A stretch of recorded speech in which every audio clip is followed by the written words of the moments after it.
What up? What up?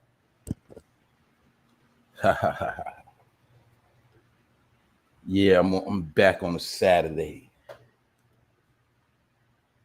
What's the business?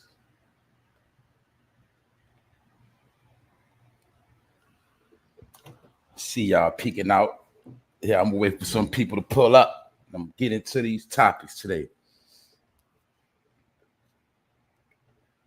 Other than that, already know it's top of the top.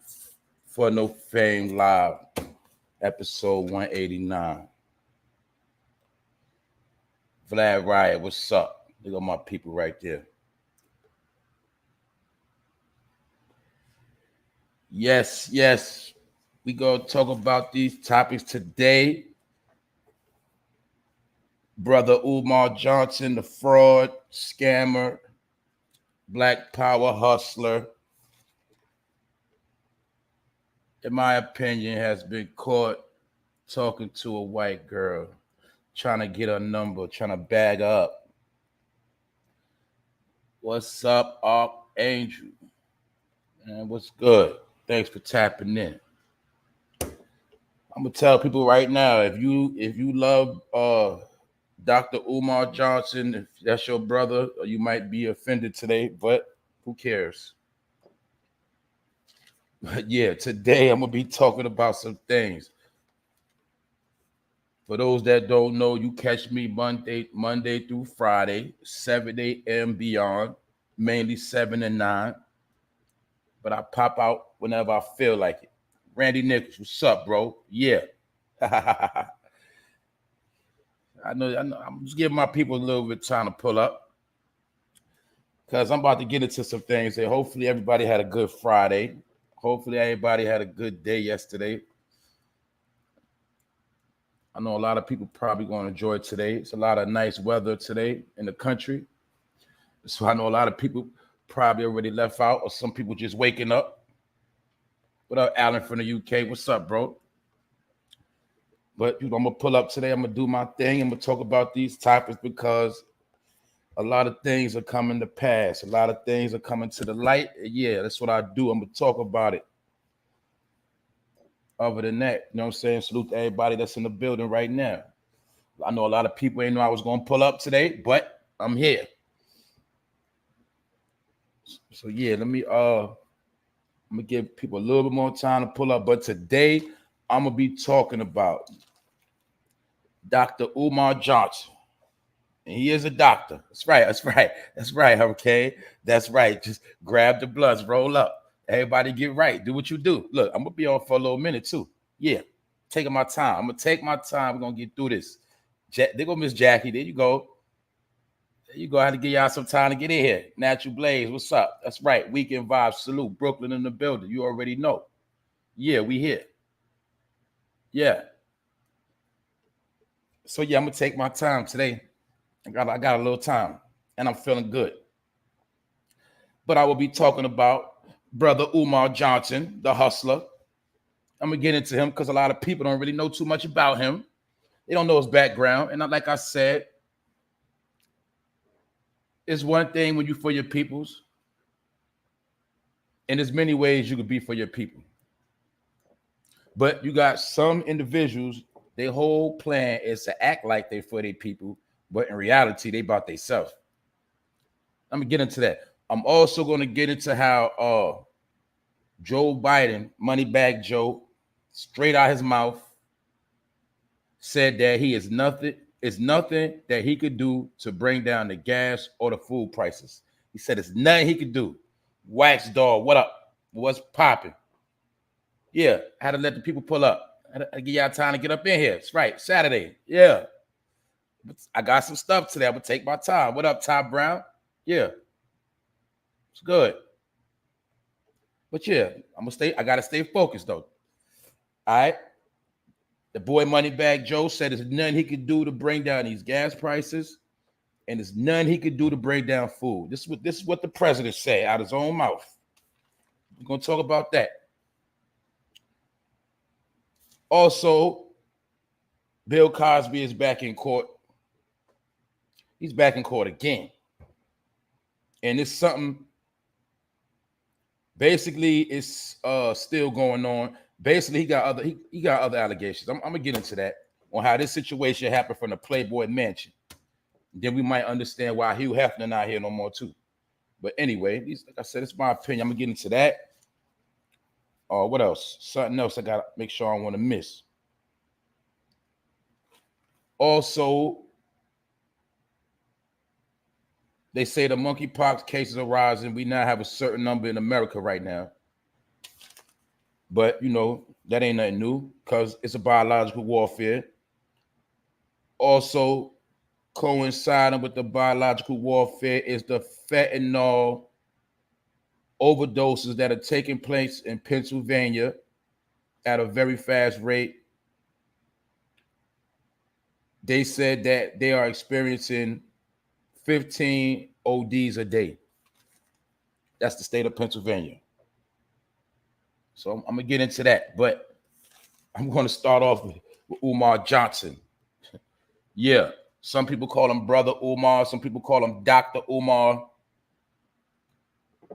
But the whole point is he is a doctor. Yes, he is a doctor, but he is a doctor of psychology.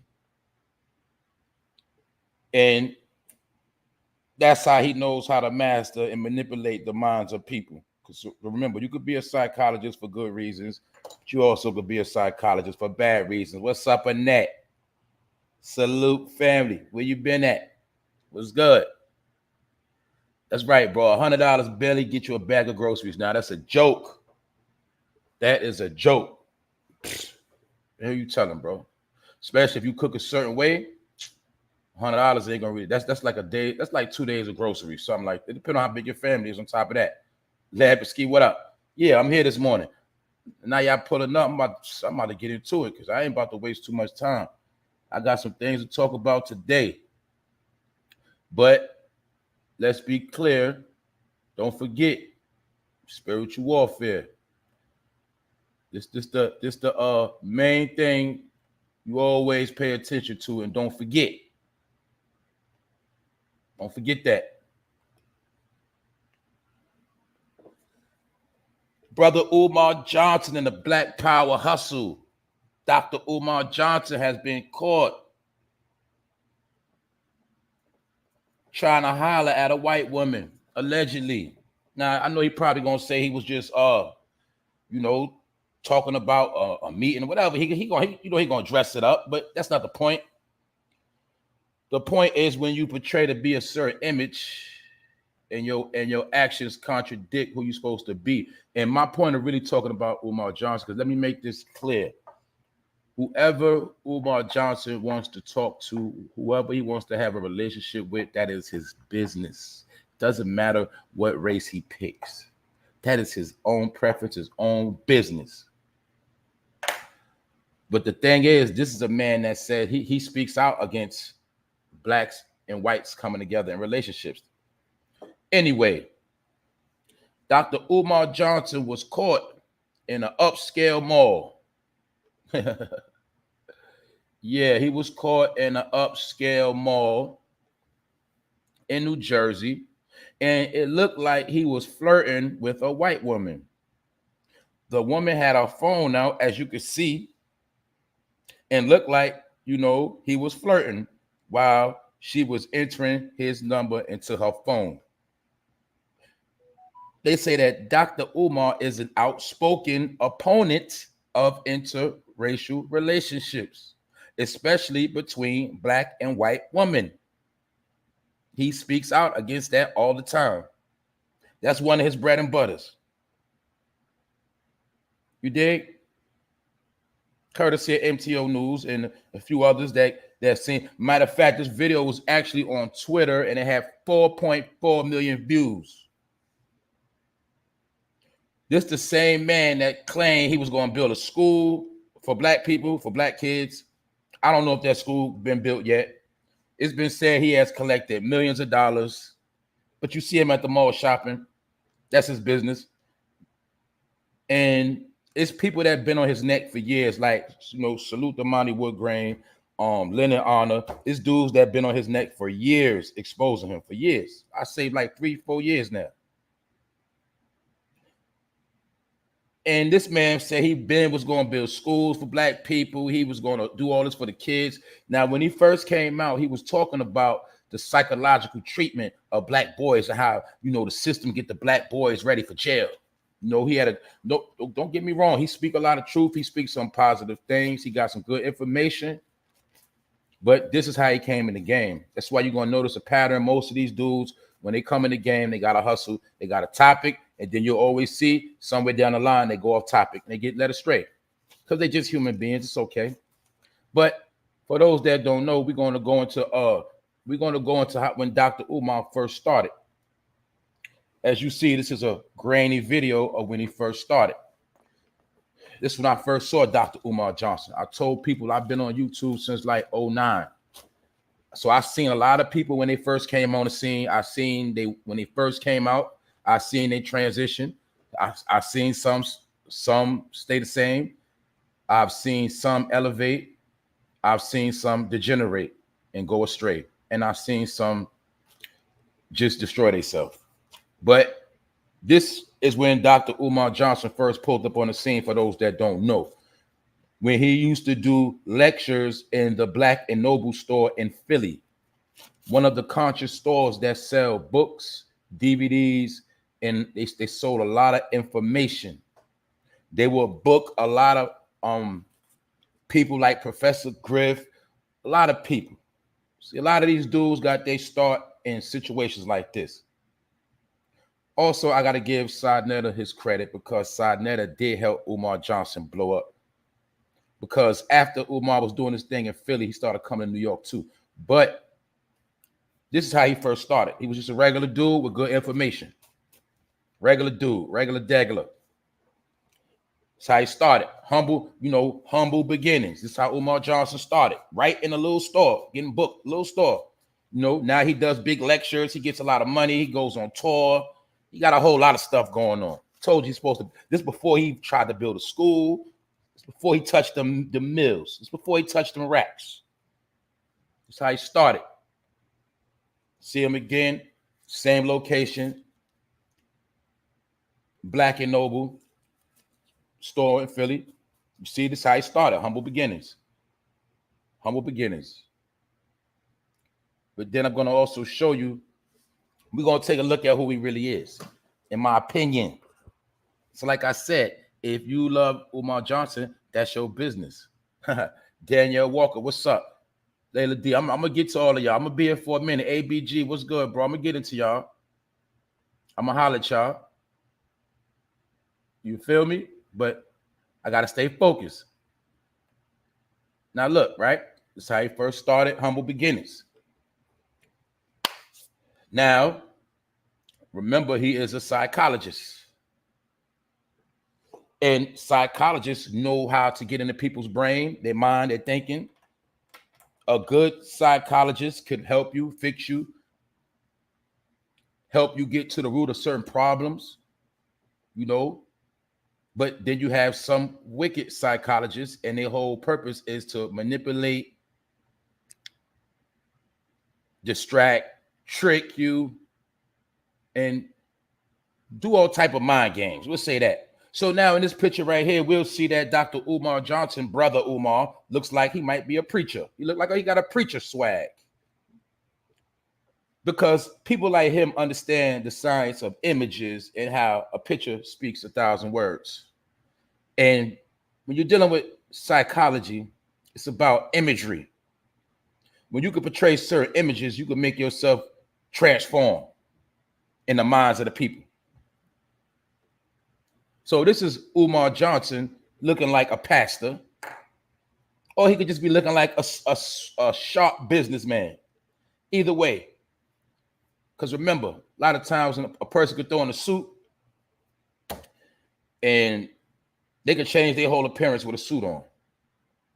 So you see him in this picture looking like a preacher, or looking like he could be a CEO, or I just say a corporate worker. All right. And I'm going through these transitions to show you how certain dudes put on costumes. They get their mind right, they get a game plan together, and they get to work in the game plan. That's what they do. So let's check. We're gonna keep going on some more because I'm not finished. Taking my time, right? Now we're gonna look at this image of brother Umar Johnson trying to take the Malcolm X swag, trying to put in your mind that he's the next Malcolm X, or he from that Malcolm X cloth, or he gonna stand up for his people like Malcolm X. Do you see the swagger jacking, the false imagery? Pay attention. Some people also know, or got an idea on what that means. That sign he's doing, because that is a sign. And those that know what that sign means, salute to y'all.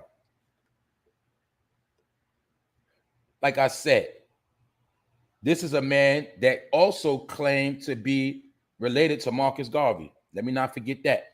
We still have saw no proof, but that's what he said out his mouth.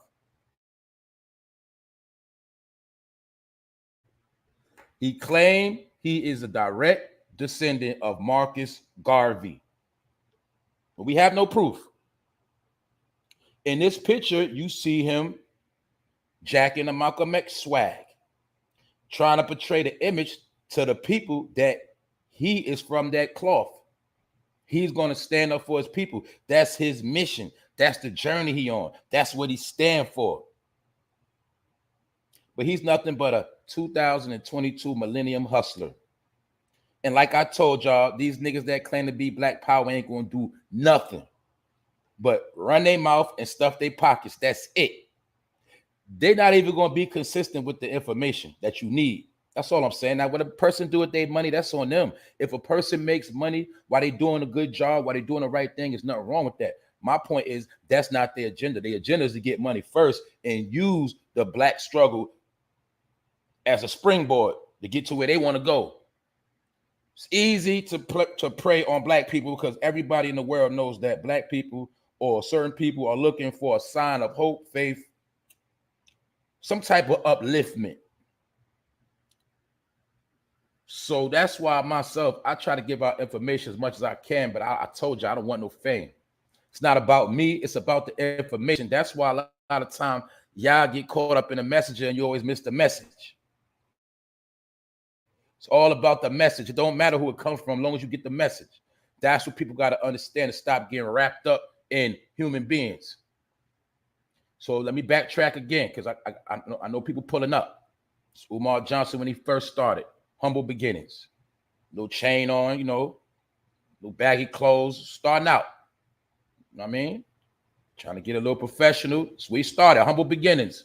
Doing little, getting booked to do lectures in certain small locations in the hood, no big arenas, no big rooms, no big colleges, just being regular, just coming with the information.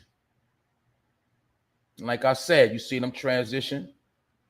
And like I said, he is a psychologist. I can't say this is his psychologist attire as well. I know I say he looks like a pastor, he looks like a businessman, but I have to give him his credit. He does look like a psychologist in this picture. But I'm going back to this one. This is where you see he's starting to cross the line. This is where he's starting to play with imagery now. See? So he could put in the mind of the masses that he is the next Malcolm X. Or should I say he is the Malcolm X of our present day. He's also giving a signal to some of his brothers. And that's a whole other topic. And I ain't gonna get into that. Also, we're gonna go deep into his trail. Now we're gonna start looking more at him. Now, mind you, this is the present day Umar Johnson right here, the nappy-headed one. Because we know that this particular hairstyle and the beard, this is the latest fashion. And a man has a right to wear what he want to wear, rock how he want to rock. But I'm showing you the no consistency, and I'm showing you the shape shifting, because I told you a lot of people think shape shifting is not real. He is shape shifting. right before your eyes. This is the present day Umar. And for those that just pulled up, like I said, Umar Johnson was caught talking to a white woman. And they say he was looking very flirtatious. There was some flirting going on. You know, a little flirt going on. He didn't, see, you gotta remember this too. He did not know he was being filmed. He didn't know that. So in his mind, he's in a suburban, pardon me, he's in a suburban mall doing his shopping. He thinks nobody probably knows who he is because it's mostly probably an all-white mall. And he didn't know that somebody was going to peep him out on what he was doing. But people got to understand it's the world we in. But this is the present day Umar Johnson. Now you see him here with the dashiki, another costume, because he knows that with a costume on, a dashiki, I can look more like I'm with the Black Power program, or I can look more like I'm more about Africa. And why is he in the picture with Charlemagne and DJ Envy? I know he was on Power 105. I know that. But like a wise man told me, or like I heard from a wise man,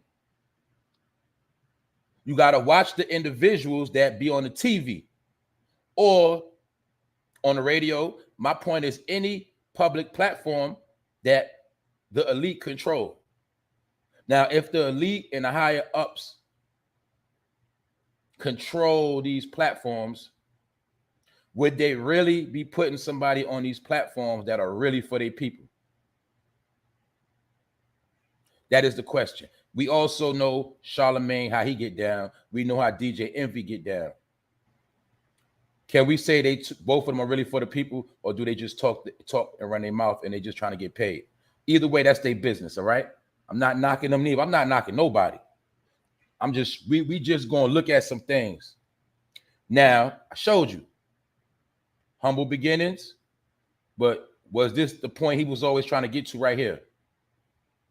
See the smile?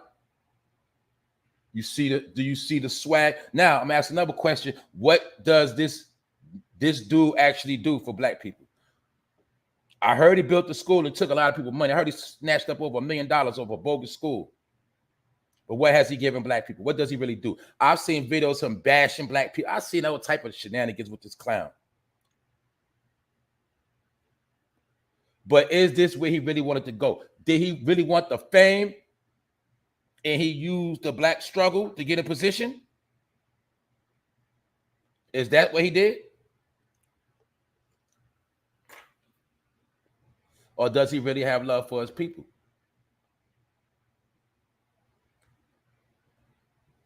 As you see him right here, more Black Power attire, more African garb. He for the people. Black Power leader. But really, in all reality, he is this nigga right here. I'm black, y'all, and I'm black, y'all, and I'm bliggity black, and I'm black, y'all. Y'all remember that from CB4? Y'all remember that? But what a lot of people didn't understand when they made CB4 with this part in it, they was basically joking, clowning, and telling you that most of these black leaders that you see are frauds. That's what they was trying to tell you. And I knew this from a youngster when this movie came out, and me and my homies used to laugh at this movie all the time. When the dude from CB4, y'all remember him, he first started out talking nasty on the phone, you know, on the 1-800 sex hotlines. He started like that. Then he became a gangster rapper. And after his gangster rap career ended, he turned into a Black Power rapper. But this is just the imagery that they were showing you, where they was showing you that most of these dudes are frauds. They was showing you that. There you go, you see Umar Johnson with the same attire. Because he's a black man. A black man getting paid, and that's his business. But my point is, his hustle is black people. That's his hustle. Selling black people dreams and not doing nothing for the people and not even keeping the information going. That's my point. See, they're supposed to at least keep the information going. See, if you keep the information going and you doing what's right, you always be all right. But you're going to notice something. You see all the stuff going on in the world, they always want to take you back. We could talk about Africa all day. We could talk about slavery all day. We could talk about what the white man did to us all day. But what is that going to do for us in the present day right now? How's that going to equip us for what's going on right now, what's in front of us? And like the bro just said, groceries, $100 don't even get you no groceries. See, that's the real latest news right now. So how come the psychiatrist, Brother Umar Johnson, can't give us information on ways we can survive in the modern day and time when we still trying to make it? Oh, because he got his money right. And when he's not dealing with the people finessing, he's at the mall shopping, talking to white women. That's what he like to do. And that's his business. Like I said, he could date whoever he want to date. But my point is, you see, he used the black community to stuff them pockets. I'm pretty sure he drives far and all of that. Daniel Walker, what's up? I see y'all. That's right. Yeah, that's right. There you go. They also showed us in the movie, Don't Be a Menace While Drinking Your Juice in the Hood. Does that look, do that look almost just like that woman that was in that movie? When that black power brother was talking all that junk and he went to the cookout and he slid up on that white woman and she was looking like a goofy. Did they not show us that in the movie? Don't be a menace while drinking your juice in the hood. They showed it to you. But see, all that stuff was funny. But what we didn't know, they was clowning us to show us that everybody you think is black power is a fraud. They was showing you that. And they was basically showing you that when they get to a certain level, they're going to cross over anyway. And the only reason why I'm look, not only is this trending news, this the point. This my whole point of why I'm getting on him. Because he getting cooked this morning. The only reason why I'm speaking on this man, because it is written, it is said, it is known that he is outspoken opponent of racial relationships or interracial relationships, should I say. He is the main promoter that he is against black and whites coming together as far as having sex, having kids. That's one of his main agendas. And he claims to be a descendant of Marcus Garvey. Yeah. And that's what they say they do. They say that's also the inside joke. They say not only when these black people sell out, these black men sell out, they go get trailer trash. They don't even get a top-notch white woman. They get trash. That's what they were showing us. They was clowning us the whole. I told you everything real came out in the 90s. I told y'all that already. Everything that they showed you in the 90s is going on right now. You feel me? But in that movie, they showed you that these black power niggas are frauds. Not all of them. Not all of them. All right? I got to be clear. Not all of them. But people don't understand this is the easiest hustle in the world. Like, if I was a foul nigga, I could be bigger than Umar Johnson. I could be bigger than all them niggas. But that's not in my heart. That's not me. I told y'all I'm behind the scenes and I'm going to still bring the information. And it's a whole lot of information that still ain't put out because the people ain't ready for it. But my point is, I don't got to hustle knowledge. I don't got to hustle information. I don't got to put on costumes. I don't got to act like I got the answers. See, these niggas act like they got the answer. So let's rewind. If Dr. Umar Johnson is a psychologist and went to college to get a degree, do you think he got that college degree to be a broke nigga? No, he got that college degree to get paid. The only thing is the field he chose is black people. Because black people are the biggest hustler. But that's not my point. My point is I told y'all when it comes to these gatekeepers, it's your own people that stop you from getting where you got to go. These are the ones in position to throw you astray, lead you astray, take your money, set you back. And by the time the truth comes out that they a fraud, you don't wasted time, money, energy, and you still ain't getting nowhere. That's the game. And what else you was told? Your leaders are selected, not elected. They are selected.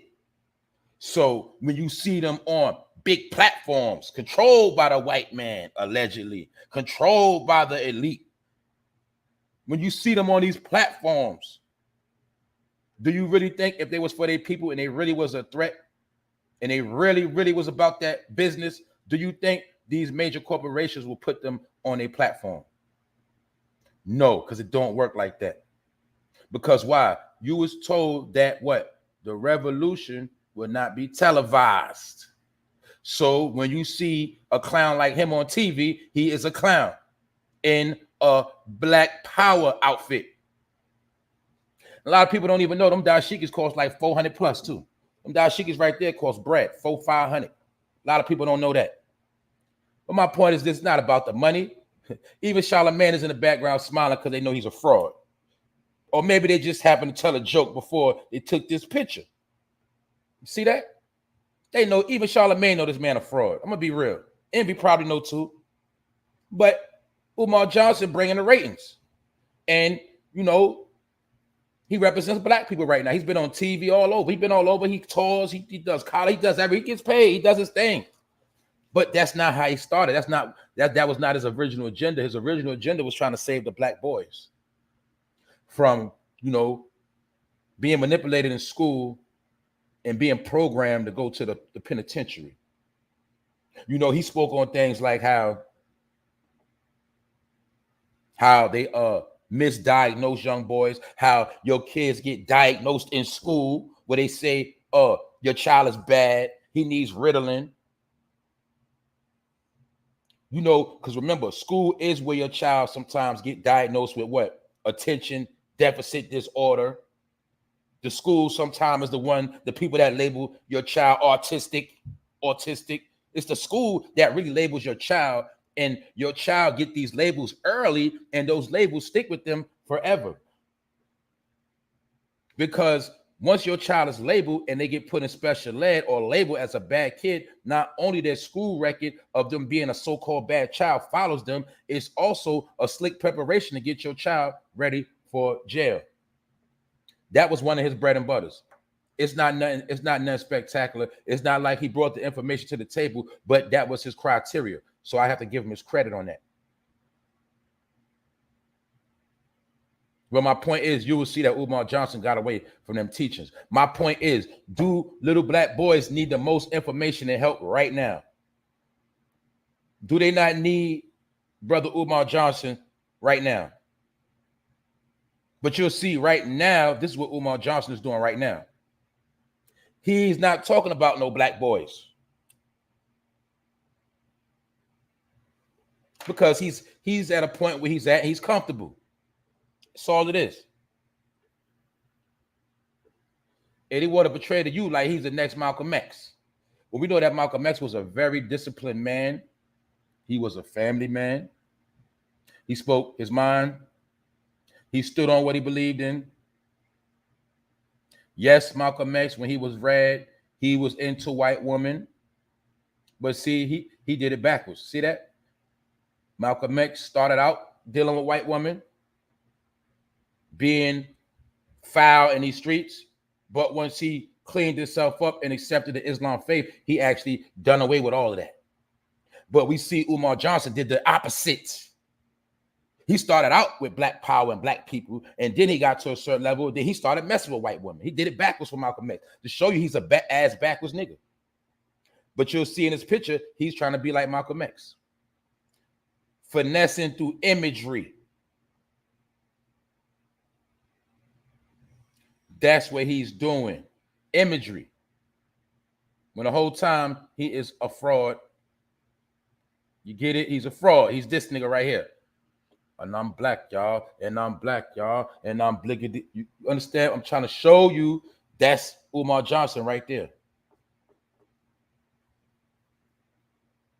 And all of them are with the smoke. I'm not, what I mean by all of them, I'm talking about all the ones you see on the major networks. All the ones you see get to a certain level. And actually, when they all start out, some of them, I'm talking about the foul ones, all right? I'm not going to keep us trying to clarify nothing either, because if it don't apply, let it fly. I'm just saying, Most of them, they got it set out in their mind. They want to get on that Power 105 station. They want to get in that limelight. That's their whole goal. Did we not see? We seen it happen. We seen Young Pharaoh. We seen all of them. I could do a whole special on all these dudes, how they had humble beginnings. And once they got to a certain level, you'll see the change. But they always come up off the backs of black people selling false hope. That's just what they do. Yeah.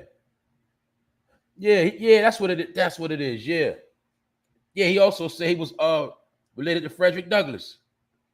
Yeah.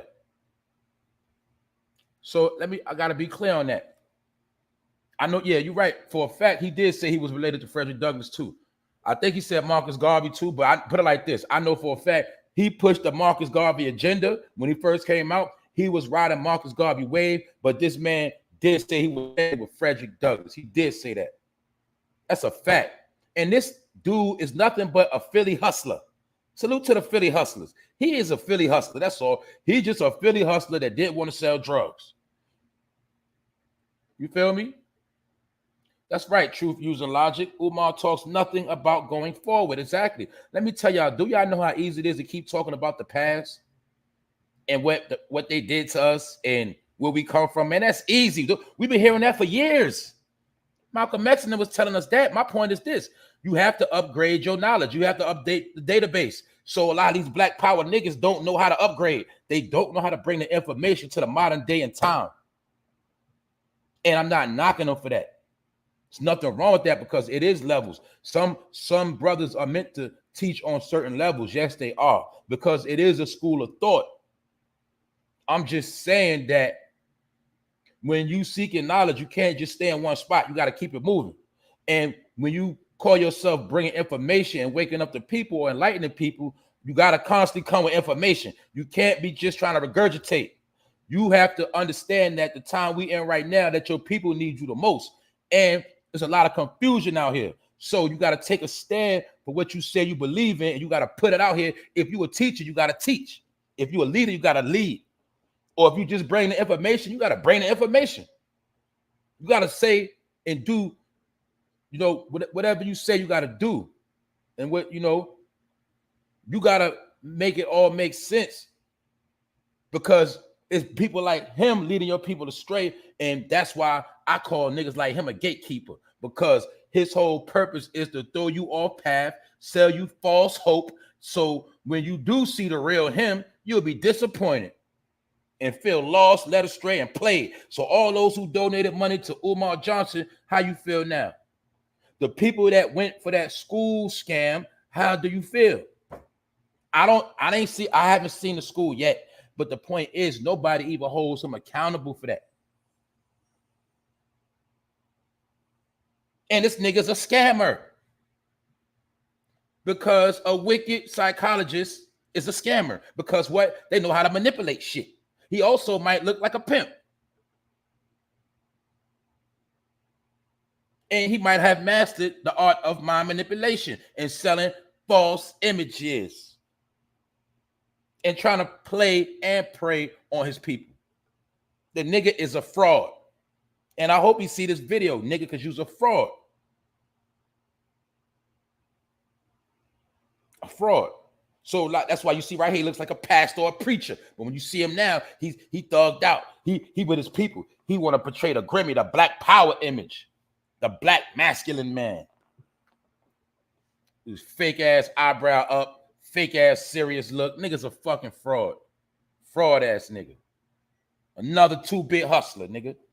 That's all he is. But he ain't the only one, but right now he's the main one. And like I said, he about that limelight. He about that fame, that clout. Because we understand that when you really for your people, you really trying to get work done, you ain't got time for all of that. Some niggas' ultimate goal is just to be famous. And the money niggas think they be getting, that money you get is crumbs compared to what you really doing to your people. And I'm gonna get into some money. I'm gonna show you what some real money is. And I'm gonna show you that half these niggas you think got money, man, that money ain't nothing. But they'll take them couple of dollars to sell their people out, and they ain't going nowhere. And they will bring their people into a burner house and they dip out the back door. That's what niggas like him do. So remember, it's easy to be a pimping ass pastor and pimping the word. It's easy to pimp your people over black power struggles when you a foul nigga. It's easy. And most of these dudes are the dudes that never had the heart to rob nobody in real life. So they just want to rob people through slick behavior, finessing. They don't give no cares about none of you. So that's why niggas like him got to be exposed, because I'm trying to show y'all that, yes, it is white supremacy. Yes, it is. But guess what? Little do you know, niggas like him work for white supremacy. Did you know that? See that? I'm not even going to get into the controversial topic of how Malcolm X told the people that the Nation of Islam made a pact or deal with the KKK. They say also the Nation of Islam was politicking with the real Jim Jones. That was a Christian preacher that led them people to destruction and slaughtered them in Guyana. Even though I understand it was business, it could have been business deals that Elijah was trying to do with these people. That's none of my business. I'm not going there, but I'm just showing you that even Malcolm X told you about how some people actually deal with these so-called white supremacists. So when you see a person like UMAR Johnson, he could be working for white supremacy. The reason why I say that is because he's doing everything opposite of helping his people. So when you're really tricking your people and you're leading them astray and not really helping them, you're actually doing the job of white supremacy, because you're stopping your people from coming up and getting to the next level. And that is what white supremacy want. Oh, some people say white supremacy is the system. Well, UMAR Johnson, what are you doing to help your people master the system and get through the system? What are you doing? Other than stuffing your pockets and going shopping at the mall and hollering at white chicks, nigga. That's all you're doing. So I'm just showing y'all it's a pattern to this. It is a pattern. That's it. And niggas like him ain't fooling nobody no more. What up, Billy Gauder? What up? Salute to everybody. But right now, we cooking right now. I'm going to get to the chat later. The reason why I'm saying this, because, all right, let's just say this, right? UMAR Johnson, he had a game plan. Once again, this is beginnings right here. I'm going to break it down, right? He had a game plan. He probably did have good intentions in his heart when he first started. But once that drug called fame hit you, you start trending, getting them clicks and views, people in your ear, you start getting gassed up, you start getting led astray.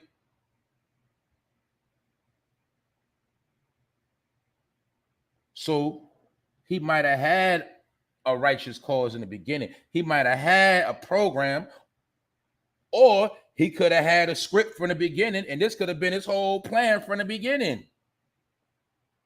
To infiltrate and make it appear like he's for his people, but the whole time he got a plan. And he could have been sent to fulfill this bogus plan that he's performing now, because he's a fraud. And guess what? Some people still going to support him. So when we talk about white supremacy, it's niggas like him that actually help white supremacy.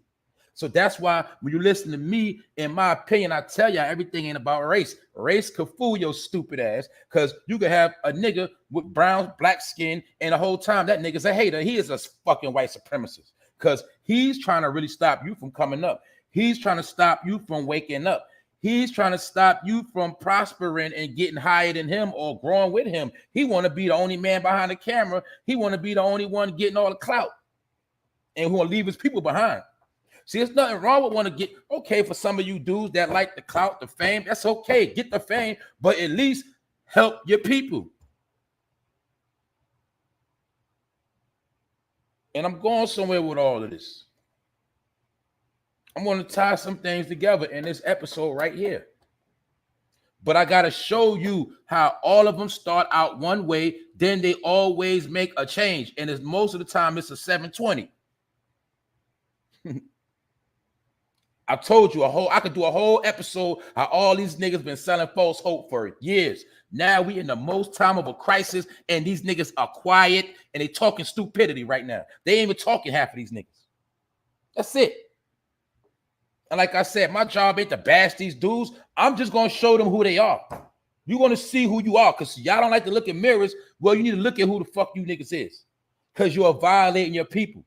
You're finessing, and you're not doing nothing. If you're going to finesse your people, at least out of the 100% you're finessing, at least get back 2%, at least 3% or something. Do something.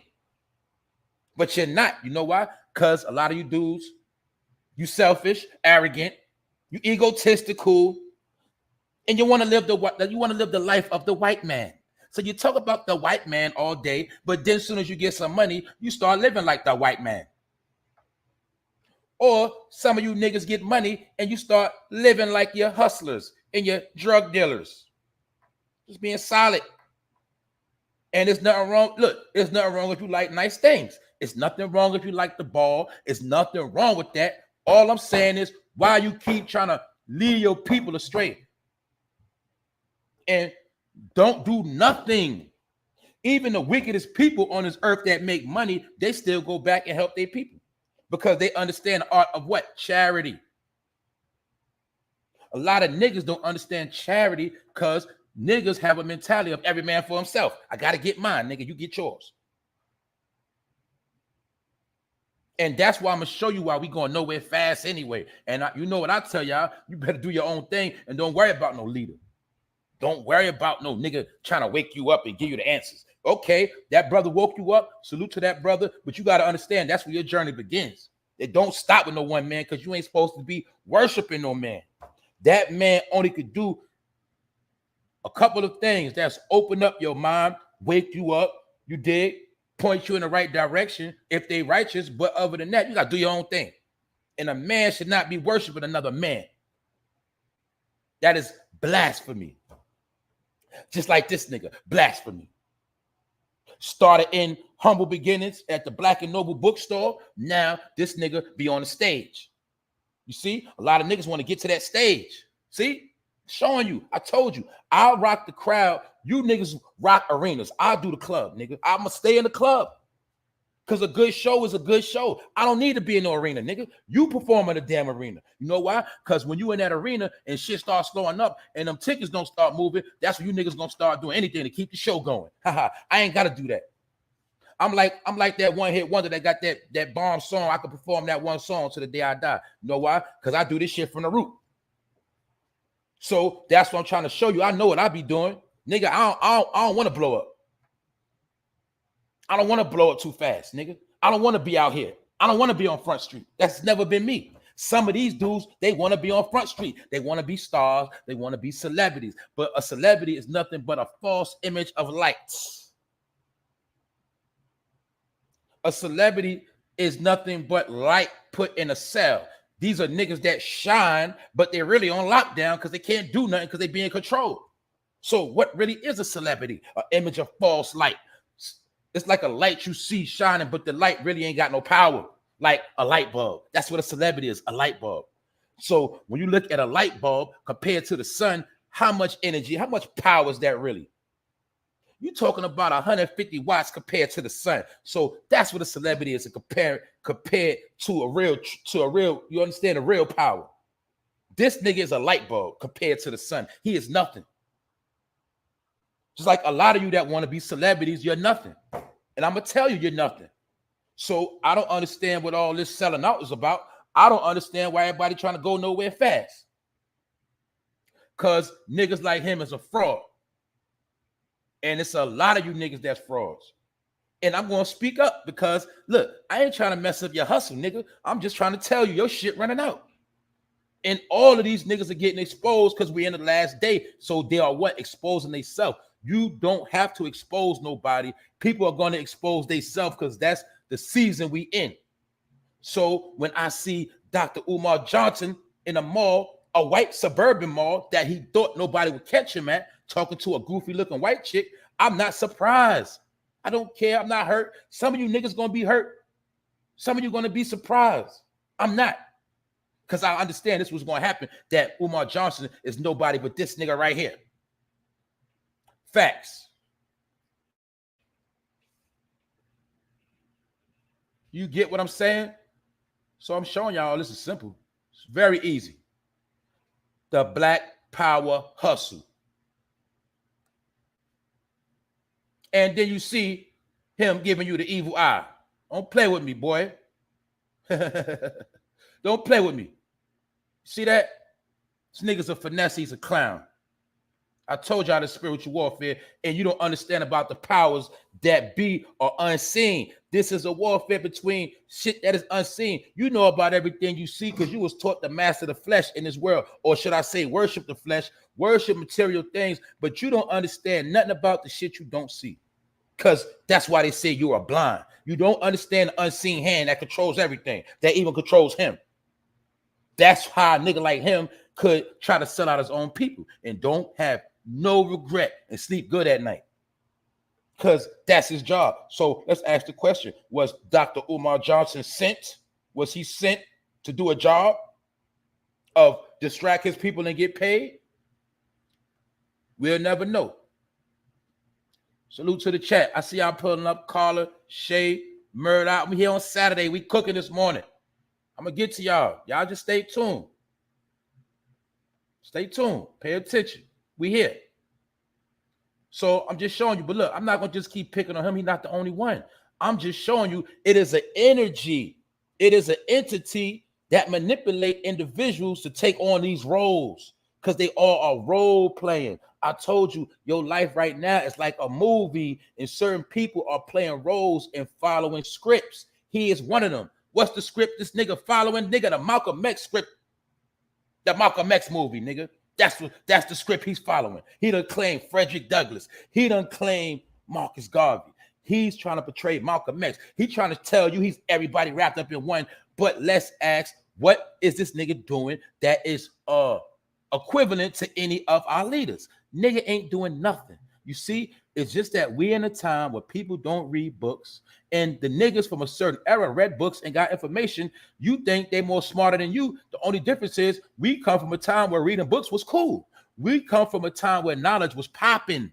So we all have a certain amount of knowledge. It's just that some of us portray it different ways. So that's why I tell you, none of these niggas ain't smarter than nobody, because at the end of the day, we all read the same books. We all took on the same information, because this information came out, nigga, when I was a teenager. Half of all this shit. When Malcolm X come out, I was a teenager. When a book, all this shit, nigga was young. And then when I was younger than that, I had old heads teaching me stuff. This information is nothing new. They just understand that this generation don't read, don't understand a lot of shit. So now they can get paid off this information. And that's why they say if you want to hide something from a nigga, you put it in a book. Niggas like Umar Johnson know you don't read books, so he can recite a book and you're going to think he's a prophet. You're going to think he the next Malcolm X because your ass don't read, you lazy. All you want to do is hit the button. Hit the play button, and you start thinking this nigga's a messiah or something. The nigga ain't shit. This is what he is. He's nothing, a nobody. I don't care how much money niggas got. I don't care how much shopping niggas do. You're nobody, nigga, and ain't nobody hating on you. I'm just going to tell you who you are. You're nobody, because I seen niggas like Umar getting very arrogant, disrespecting people, talking crazy, calling black people stupid, calling black women thoughts. I heard this man talking reckless, and this man is a psychologist. See that? The nigga's all over the place. Nigga look like he be smoking mad bud. Nigga look like he just all over. I'm telling you, this nigga is he's a fool. Nigga is a fool. And that's my opinion, Umar. That's my opinion. You see yourself as a smart intellectual doctor. I see yourself as a fool and a person manipulating the masses. Nigga, that's what you're doing. And a lot of you niggas come from the same cloth, and you niggas just got different agendas. Y'all all got a different springboard. I'll say that. You're coming with one way and you end up another way. But I will say this, it's not too late to get back on track. It's not too late to get back on track. But see, a lot of you dudes, y'all ego and some of the material things you have acquired, you're not going to get back on track. You know why? Because you know created a world where you got to keep the lies going. That's how it go. You understand that?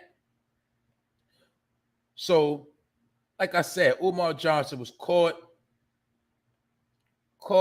in a suburban mall trying to holler at Becky. And for those that saw, don't be a menace while drinking your juice in the hood, they showed you with the fake black power nigga that was running with them niggas. You remember he was with Damon and Marlon Wayans, and they went to the cookout, and he saw that white girl, and he disrespected the black woman and pulled up on the white girl, and she looked like a goofy. This nigga is the real version of the movie. Because remember, I told y'all, in my opinion, life imitates art now. It used to be art imitate life. Now life imitates art. So don't be surprised by nothing you see. That this way he always wanted to be the whole time. He wanted to be in front of that camera. He wanted to be the man. And he got to where he had to get. So salute to him. Salute to Umar. What's up, Sassy Angel? I see y'all. What's up? You dig? So that's who he is. Also, I'm not going to go off topic too much. I mean, he is the above topic, but I'm going to touch on a few topics. But I had to make sure people understand that you have to stop putting all your trust in the people. Yes, you can support people.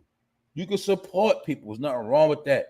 Yes, you can co-sign them. Yes, you can go hard for them, but you got to understand the reality that they are just regular human beings. They go to the bathroom just like you. They drip blood just like you. They are no better than you, and they ain't got all the answers. That's it. All they could do is tell you what you want to hear, but they can't give you no understanding. And it ain't nothing but the black power hustle. And I ain't hating, nigga. Get your money, all right? Get your money. But one day, you're going to have to answer to the way you got your money. That's on you.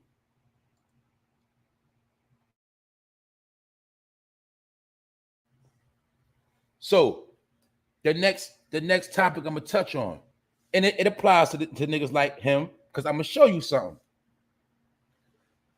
The other day, Wednesday to be exact, Moneybag Joe, aka Mr. Biden, the president, said out his own mouth that there is nothing he can do to bring down the gas or the food prices.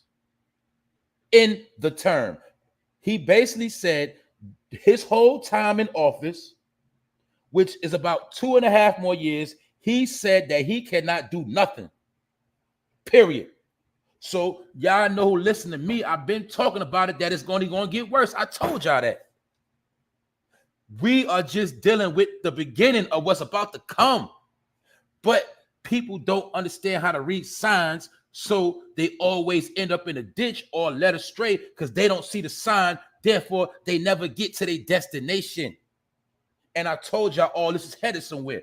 So pay attention real clear. The president of the United States said that there is nothing he can do to bring down gas or food. What does that mean? In my opinion, that means it's about to go up some more and some more. And he said this is going to happen for the next 2.5 years, which will be the end of his term. So y'all can keep playing all you want to. You can keep doing whatever you want. Just understand this is real out here. And my point is this. Dr. Umar Johnson ain't going to tell you this. He's not going to tell you what's really going on because that nigga at the mall shopping and he's straight. He don't give a damn about what happened to no people. That nigga's good right now. Do you understand? He is straight. So he ain't going to tell you what's really going on like I told you. Now, let's go. Look. Boom. You see him on Power 105, right? Do not all the politicians, when they want to push agenda, go to Power 105? Did we not see Kamala Harris before she got elected? Was she not on Power 105? So how could Dr. Umar Johnson and the vice president be on the same network? Oh, I get it. Maybe they work for the same people. But I do understand that these networks are controlled by the FCC, and these are Illuminati companies, and they control the airwaves. So when you see a nigga like him on them airwaves, that's how you know that nigga's a puppet. He is not a black leader, all right? He is a black, no. let me correct myself. He is a black leader, but his job is to lead black people astray. So yes, he's a black leader. It's just that his job is to take you down a whole nother path. That's why some of us was taught you have to have knowledge of self. When you have knowledge of self, you don't worry about another man leading you to do anything because you know yourself. So that's my point. So when Moneybag Joe, Mr. Joe Biden, say that there's nothing he could do to bring down the gas or the food in this term right now, people like this dude is supposed to be waking you up. Matter of fact, he said he had a school. Now, let's be real. We've seen churches give out gas cards trying to help people. We've seen churches give out food. We've seen many organizations doing things. What did Dr. Umar Johnson do?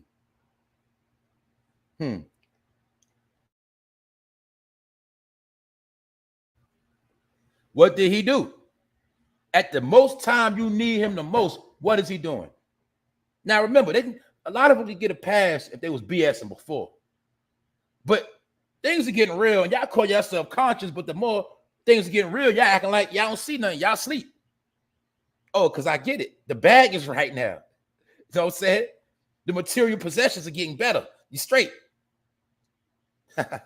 So you want to keep talking about the messed up conditions because it sound good and it make you look good like you got the answers, but really you about yourself. That's all they do. So when Moneybag Joe got on the camera and said out his mouth, broad day, that is nothing he could do to bring down the gas and the food. But then again, the other day, we just seen on the news how they releasing some more funds to the Ukraine people. And it's already a bill that was signed for them to get $13.6 billion to rebuild the country. But Umar's not going to tell you that. He ain't going to speak on it, period, because he know better. His career will be over so fast if he go against the grain. He knows that. And that's why he goes on these. That's why he is permitted to go on these type of platforms, so he'll get the push he needs, so he could be the false leader of the black people. Going to these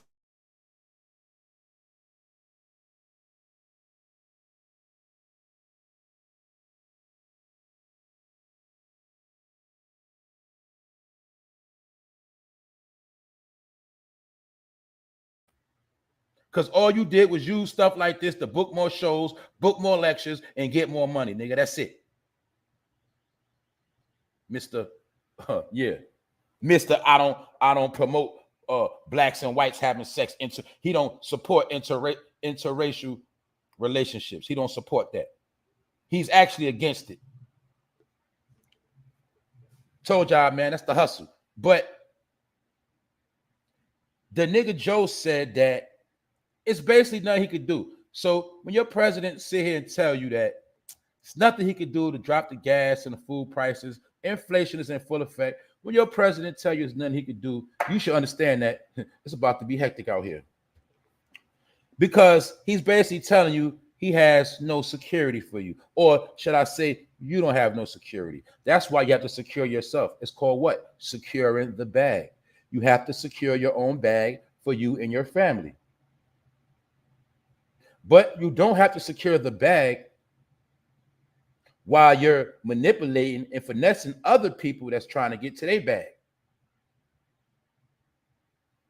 But what Joe said,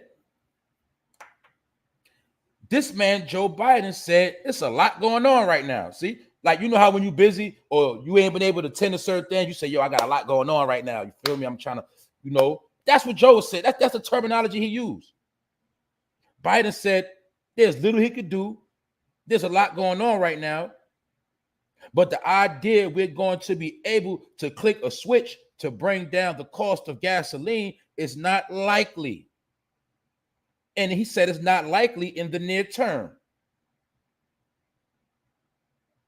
Nor is it with food. So this man just told us he's not going to be able to bring down the gas or the food prices, which means what? They're going to keep skyrocketing. period. And this ain't no fear factor. I ain't gonna keep telling you, watch out for the world shortage, the pestilence, the disease. Yeah, it's in the scripture. Yes, it is. But when I bring it to modern day and time, that shit right in your face. So what you gonna do about it? Because this nigga ain't gonna do nothing. Yeah, nigga. That's what you is, a nigga. And I told you, it's people like him being controlled by the unseen hand. And we want to know why Umar don't have nothing to say about Biden or the economy. You see, these so-called leaders, black leaders, conscious leaders, they're not going to talk economics. They're not going to, they don't, some of them don't even know how to do, some of them don't even know nothing because they so busy worried about Africa and when we were slaves. They don't even know nothing about the modern day and time. Or some of them, they do know about the modern day and time, but they job is to keep you from focusing on it so they can keep prospering in the modern day and time and your ass keeps sinking. Because if you get too smart, you're going to stop donating. You get too smart, you ain't going to want to look out no more. You see that? Man, these niggas all the same. Because the whole thing they wanted was fame. Now that a lot of you niggas got fame, what you going to do now? Because the fame you got and a little bit of money you got still ain't shit. And I'm going to prove it to you. I'm going to prove it to you right now real quick. Let me show you this man right here. And a lot of people probably like, why is this man on the screen? I'm going to show you a point. As you see, his name is Jim Simmons. You never heard of him in your life. A lot of y'all never heard of him, so don't sit here and lie.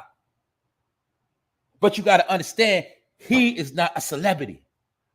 He is not a man that's been in front of cameras his whole life, shoved down your throat to make you think he's a powerful, great man. But guess what? He's a rich man. You see his net worth. He is worth $28.6 billion. All right. And he is one of the greatest mathematicians in America.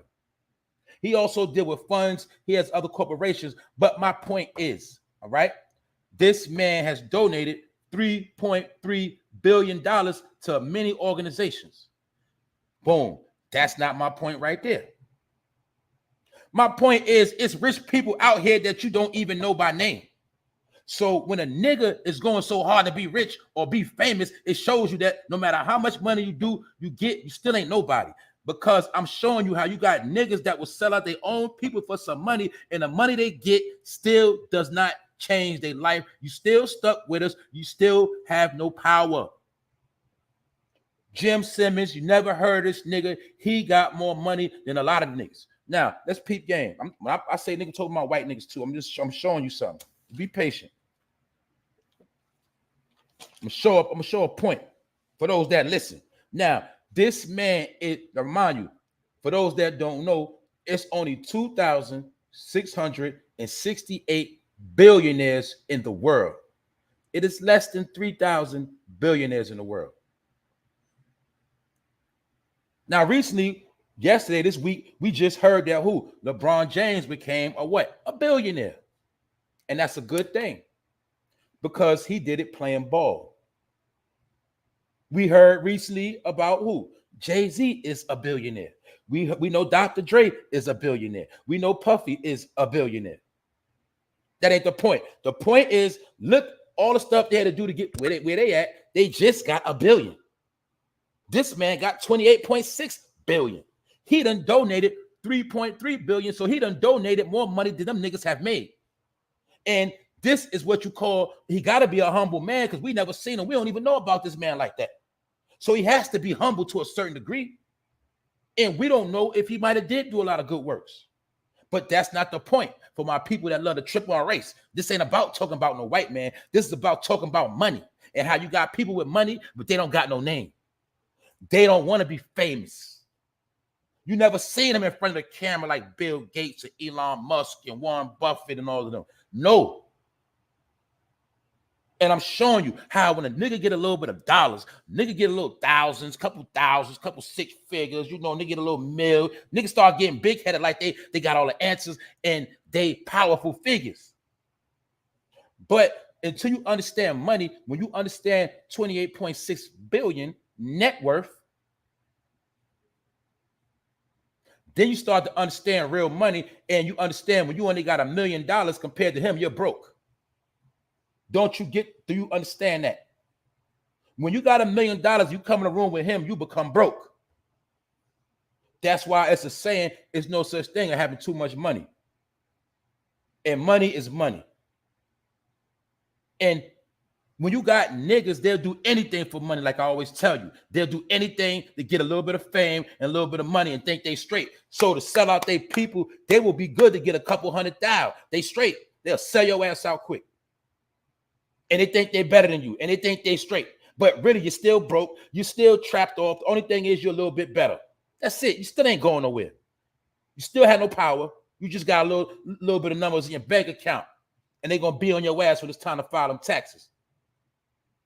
So I'm showing you what real money is, and I'm going to show you how niggas will sell you out. Niggas spend their whole life chasing dollars, trying to be famous, but they still come up short. Because remember, the celebrities we were taught to worship, yeah, they billionaires, but they still broke compared to a nigga that got 2.8 billion.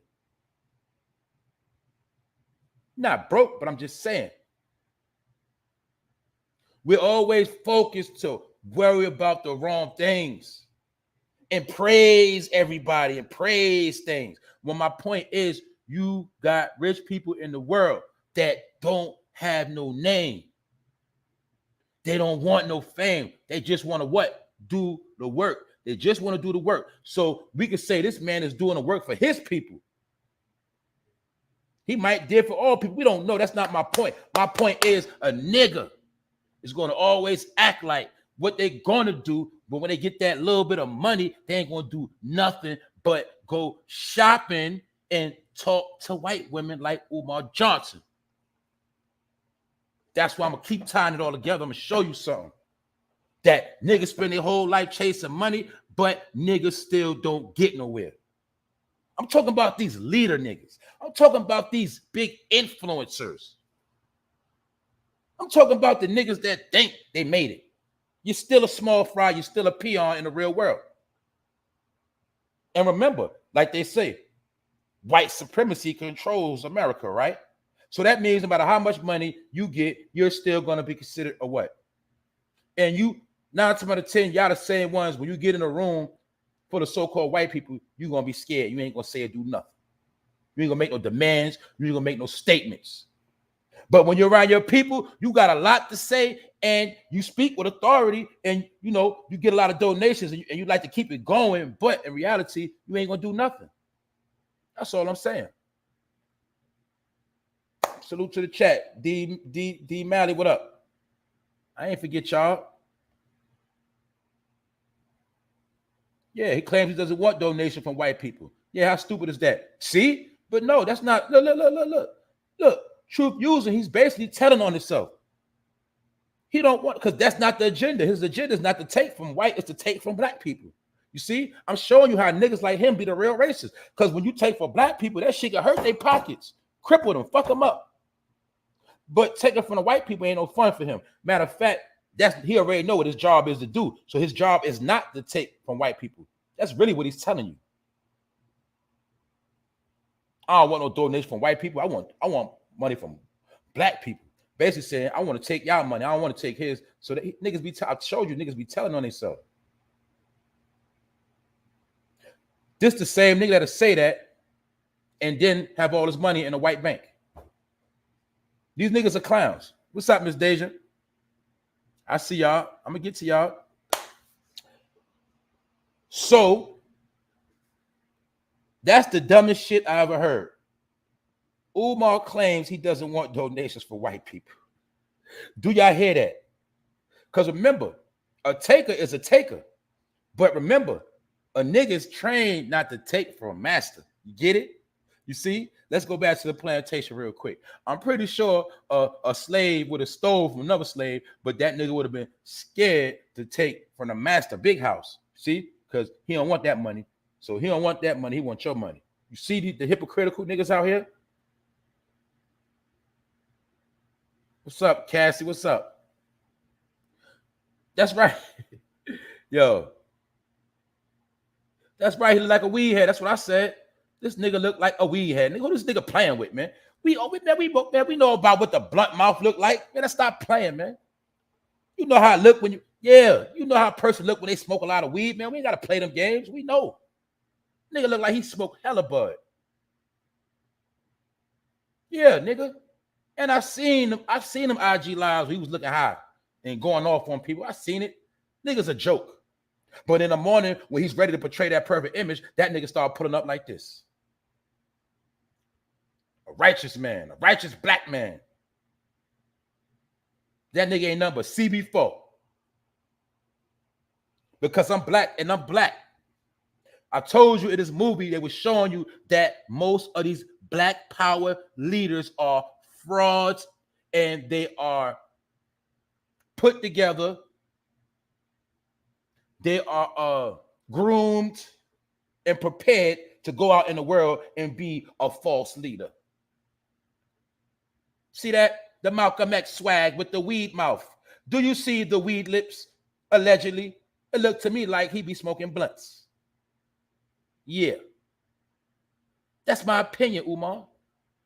Ain't nothing wrong with smoking no bud, but you ain't Malcolm X, nigga. That's my point. You is not Malcolm X. That's it. I'm not gonna keep. Look, we're gonna keep it pushing. I'm gonna get back to this clown nigga, man. But my point is this: all of y'all know who these people are. Ask yourself, being that everything is getting real right now, why are they so quiet? Why they are not speaking on current events? Why they are not showing you that their knowledge and information has evolved and they are ready to illustrate new information in the new world we're living in? Because they know that black people or the people as a whole need inspiration, ambition, clarification, and, you know, we need different signs, or we need help. We need some teaching, whatever you want to call it, why this nigga ain't doing it. And he claimed to have a degree. But this is my point. Remember, I'm not going to lose focus. His original agenda, he said he wanted to help black boys. The black boy hustle, to hustle the black mamas. When you start talking about the kids, you can hustle the parents. Do you get it? The black boy hustle, stuff black pockets. Talk black power, nigga. That shit is a hustle. Why he flipped the script from this right here? Why he didn't? I don't care what. I'm gonna be. Look, I don't care if Umar Johnson talking to white women. I don't care what he doing with his life. Why did he forget about the young black boys that he first came out and said he was trying to help? That is the number one question. Told you this, him in his humble beginnings, doing lectures out of small locations, sweating. This when he brought the real information. This was Umar Johnson. But like I said before, we don't know if Umar Johnson was sent to play that role and infiltrate and work his way from the ground up. We don't know that. But one thing we do know, somewhere, somehow, this nigga went astray and he is a false ass leader. The nigga claimed to be Frederick Douglass bloodline. The nigga claimed to promote and push the Marcus Garvey movement. The nigga looked like a pastor. He looks like a preacher. And he is a psychologist, which means he knows how to finesse the word. He knows how to finesse the books. He knows how to finesse minds. He knows how to manipulate. He is going to do everything opposite of helping you and yours. He is going to do everything opposite because that's his job. In my opinion, these niggas are two big hustlers that just want some money and clout. But nigga, one day you have to answer to your foul behavior. And when you fall, nigga, you're going to fall so hard. And this is part of your downfall right here. Because remember, this hypocritical nigga said he does not co-sign, he does not agree with interracial relationships. Basically, he does not agree with blacks and whites coming together to have sex and have kids, date each other. He said he does not agree with that. He ain't about that life. Look at him now. Nah, we're going to stay focused. We ain't going to lose topic on this nigga. He's just a poster child for a lot of these niggas that do the same thing. That's all. He just got caught slipping, all right? That's it. And I know hustlers get mad when you mess up their money, but I ain't trying to mess your money up, nigga. I'm just trying to tell you, get your money somewhere else. And somebody just said that he said he don't want money from white people. What kind of shit is that? Because he was sent to drain the black people. Let me tell you something else what I learned. You're going to see this within the past 2-3 years too. That's why you've been seeing all these conscious niggas popping out to take money. See, they realized that black people was waking up. Let's go back in the pandemic. 2 years ago, was not the slogan of woke trending and everybody was trying to be woke and being woke was cool? Then during the pandemic, what happened? Umar was going hard. Young Pharaoh was going hard. He fell off. Nature Boy was going hard. The weirdo cult leader, that nigga's in jail right now. He started going hard. They all started going hard for that money because the slogan was everybody was woke. But my point is, once the powers that be realized that niggas was woke, they had to put their agents in place to start putting niggas back to sleep and taking their money. Also, they understand that blacks were becoming successful business owners, brand owners, real estate owners. Blacks started really doing their numbers the past couple of years. So that's why I got to make a point, and y'all don't got to agree with me, but I'm trying to show you during the Trump era, a lot of black people did start their businesses. A lot of black people started their businesses within the Trump era. All you got to do is look back, I say the last 5 to 6 years, a lot of black people started getting on their feet. So at the end of Trump term, what happened? Niggas started getting swindled by niggas like who? Niggas like Polite.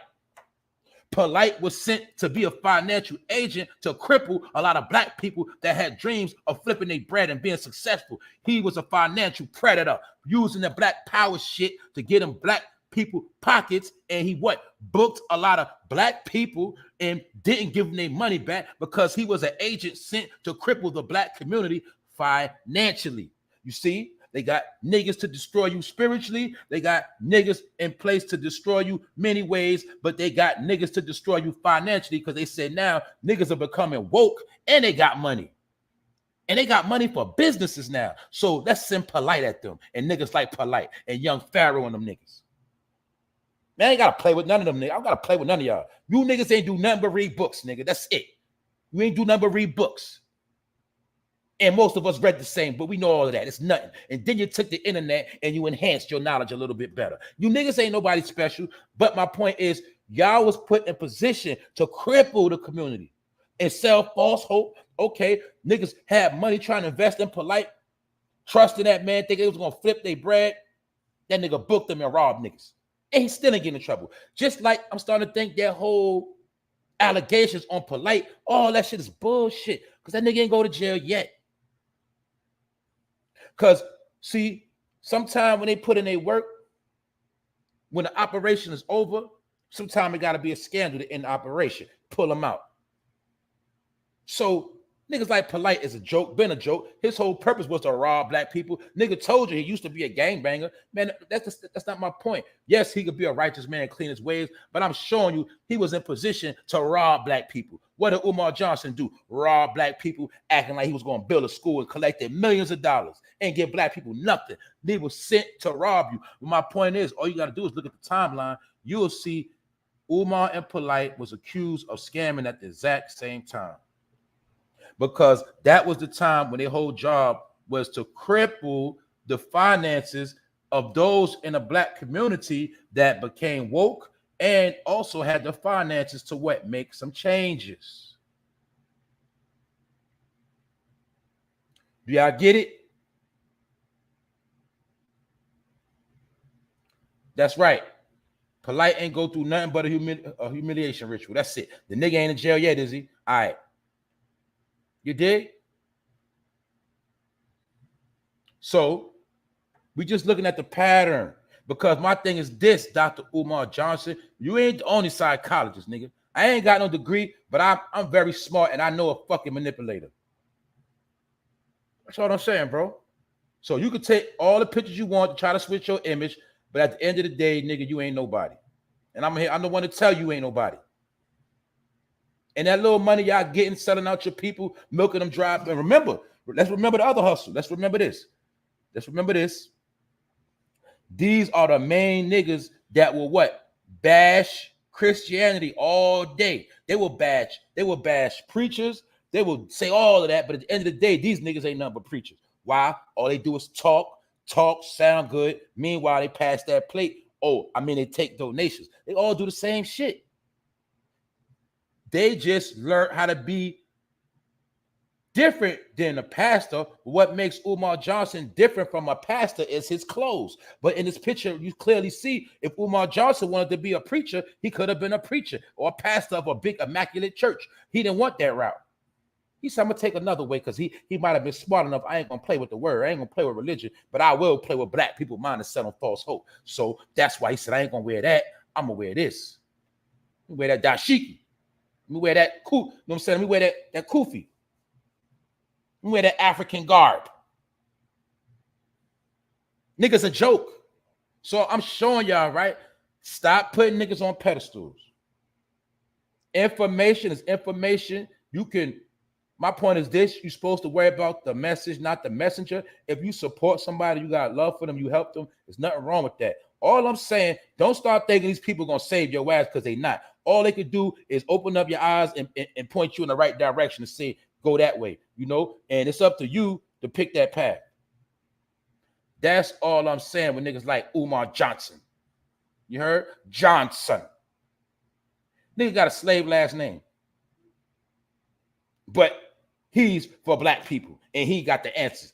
That nigga's a leader. Man, these niggas are jokes. For those that just pulled up, let me remind you again, this Umar Johnson right here, CB4, nigga. These niggas a joke.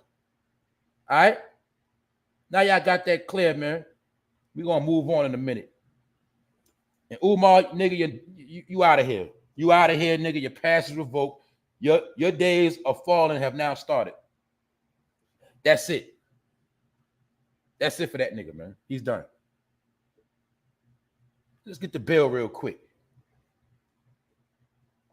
Bill Cosby, some call him Pill.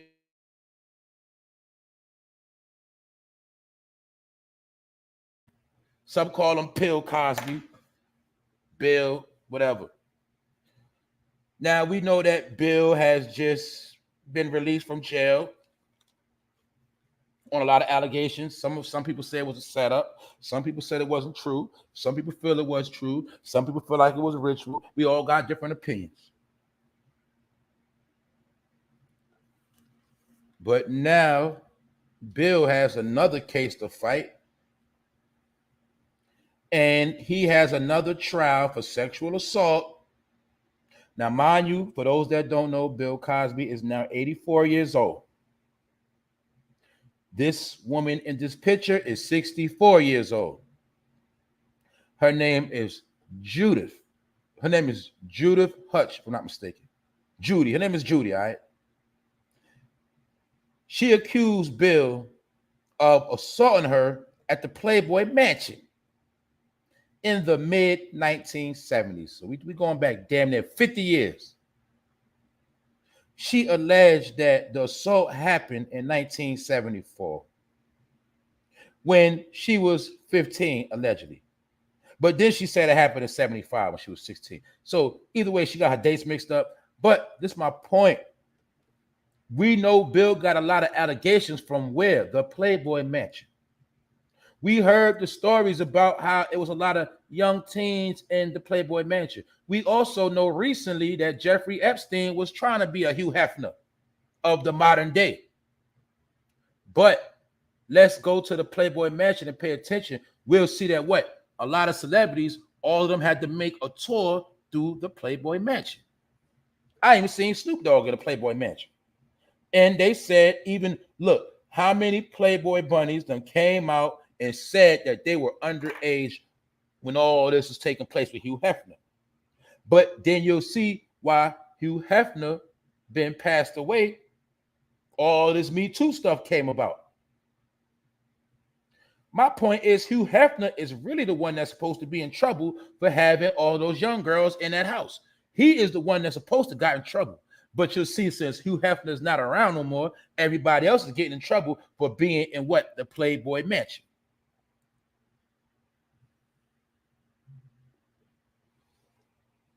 But this woman right here claims she was in the Playboy Mansion at 15 years old and claimed that Bill finessed her.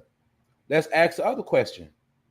If she was in the Playboy Mansion, is Bill the only one that allegedly did something to you? What other celebrities did something to you? Or whatever celebrities did you do something with? They're not going to talk about that part. Why? Because it's called character assassination of Bill Cosby, a.k.a. Cliff Huxtable, the maker of the Cosby Show, in a different world. Promoting black families successful and promoting kids going to college to be successful. Yes, we know that Bill Cosby with the boule. I know all that. What's up, Queen? But I'm just touching a lot of different things. What's up, Rondell? I see you sliding here. Yeah, I popped out on a Saturday, man. I said, let me do some work. I don't like this is a touchy topic. We know that. Because some people believe Bill didn't do it, some people believe he did. We also know that at that time they was popping pills like they popping pills right now. We do know that. But let's not lose focus on above statement, above question. This the real topic right here. What was a 15-year-old doing in the Playboy Mansion anyway? So we know Hugh Hefner is the one supposed to be in trouble.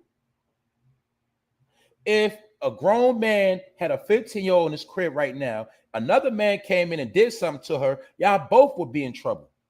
But definitely the one who house it is who had the young girl in the house in the first place. We also know Miss Judy. It had to be other celebrities in that Playboy Mansion. So which other ones was messing with you when you was 15? Why you just want to pick out Bill? If it is true.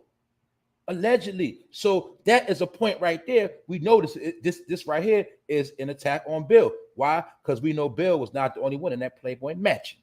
So, lady, if you was going to sue somebody, why you ain't sue more than one person? Because you've been in the Playboy Mansion since 15, right?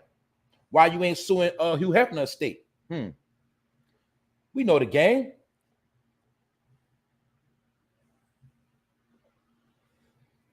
But like I said, sometimes you're guilty by association and you are guilty due to your appetite. Once again, if Bill wasn't being in the Playboy Mansion, Bill wouldn't have got caught up. But at the other side of that coin, Hugh Hefner and the boys could have offered Bill to come to the party knowing they had 15-year-olds running around the house. Set up.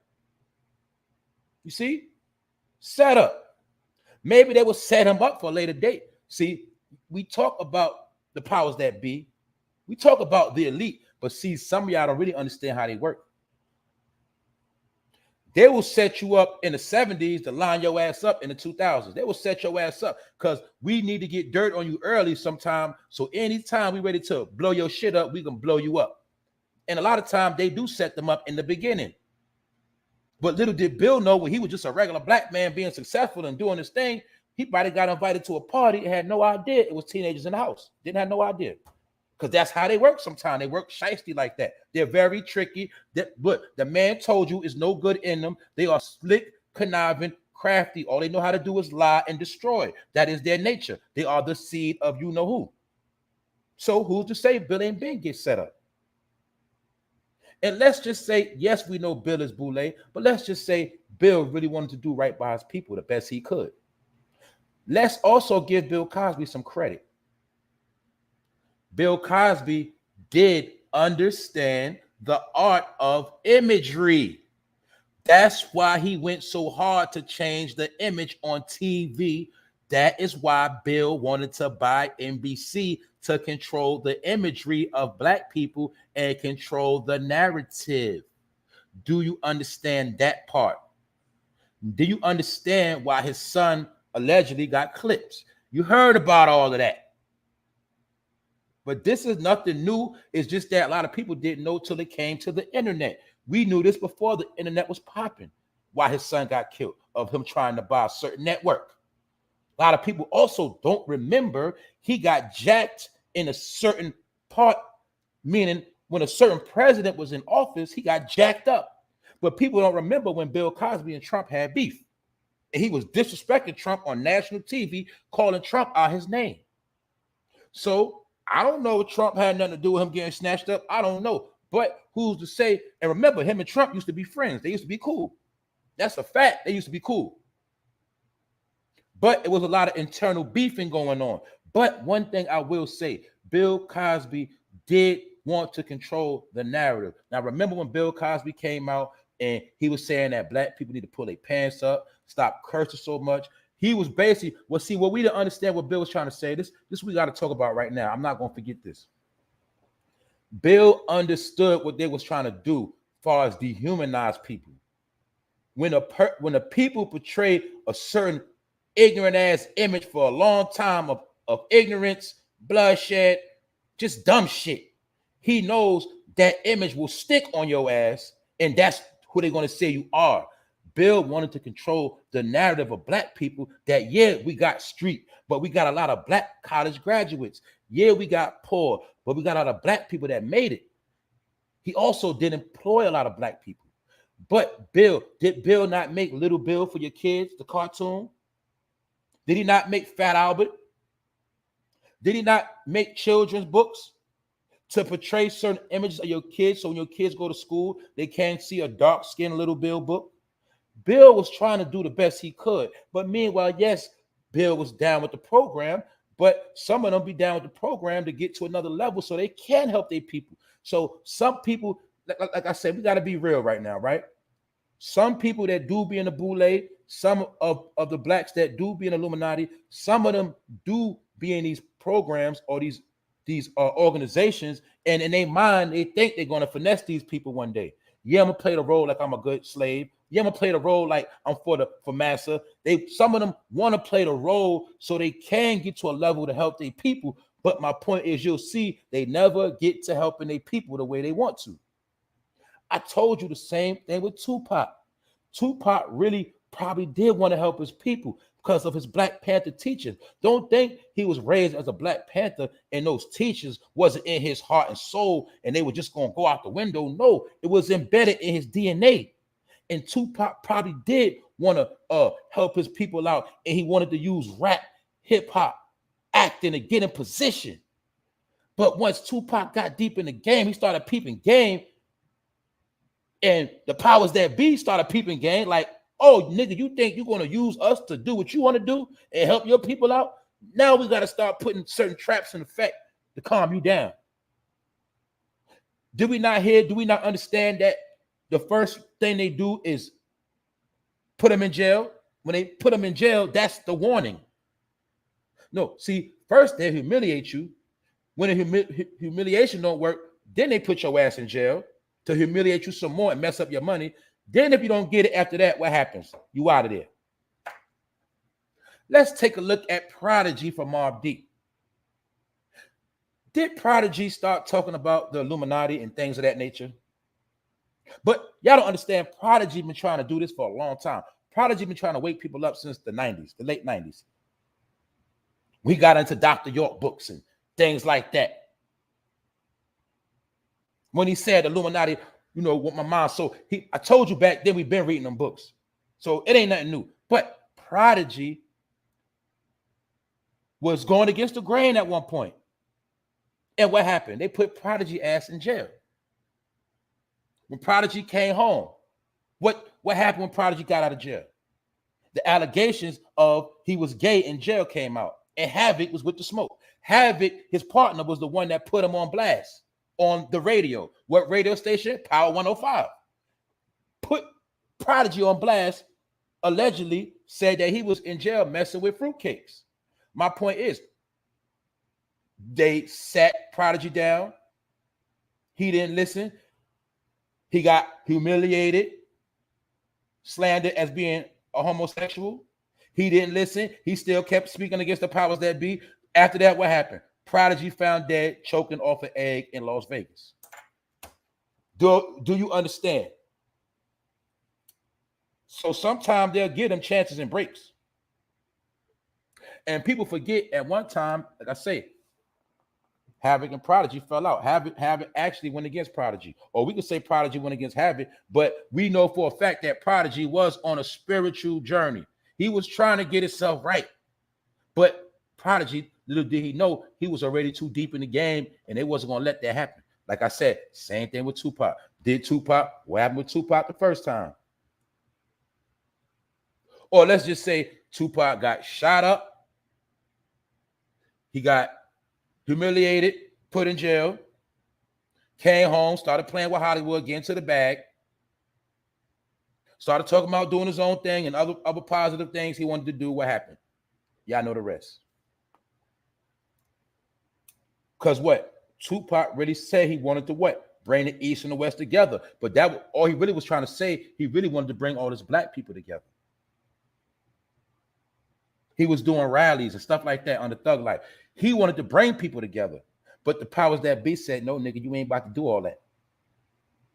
And like I said, some of them in the beginning, they do try to use these labels and corporations to get to a certain point where they can't help their people. That's why I'm not going to knock Bill all the way. I'm not knocking none of them, but it's just that sometimes they get so far deep that they don't understand what they're playing with. And for one, you done signed that contract with Mr. You-know-who, and you ain't about to break that contract. You ain't breaking that oath. You're going to do what you're told. And when you don't, then we're going to do what we got to do with you. So Bill did try to create the image of black people in many different ways. But the powers that be was not with all of that. Bill had to get his ass sat down. Also, you see how they broke Bill. That's why you'll see since Bill been out of jail, Bill don't say nothing about people no more. Bill don't say nothing. You see? That's all I'm saying. I'm gonna get to y'all in the chat. But they wasn't gonna let Bill have his way. So Bill is back in court again. 84 years old. This woman's 64, claiming Bill finessed her when she was 15. But what was you doing in the Playboy Mansion at 15? That is the question. See, I told you they smart. They try to be smart. They try to pull all these damn shenanigans, but they ain't smart as they think. Because the number one question is in court, what the hell was you doing in the Playboy Mansion at 15? And who brought you there? How did you get there? What else was you doing? Who else was you with other than Bill? Oh, you was just with Bill, right? We understand. That's how we know it's all BS. That's how we also know it's attack on Bill. And it ain't no proof that Bill did nothing. It ain't no proof. Because they didn't come at, let's remember this too, y'all. Remember, they didn't come at Bill when he was strong. They came at Bill when he became weak and brittle as an old man because they know Bill could have stood up. Okay, Miss Lady, Bill did this to you in 74, 75, as you say. Why you ain't come at him in the 80s? When Bill was blowing up, when Bill was the biggest black man in America, why you ain't come at him then? When the Cosby Show was the #1 show in America, the longest running TV show, when he had all these things going on, why y'all didn't come at him in the 80s? Because he had power, that's why. You know he had that power. And let me make this clear to y'all. The 80s was the time when black celebrities actually had power. The 80s is when black celebrities actually could have made a change. Little did y'all know that. And guess what? In the 80s, some of the black celebrities were trying to make changes. They were trying to come together. But the history of the 80s is some of our biggest history. When you look at this country as a whole, or should I say, when you look at this, when you look at American history as a whole, I don't care what years you go to, all you got to understand is the 1980s was our greatest times.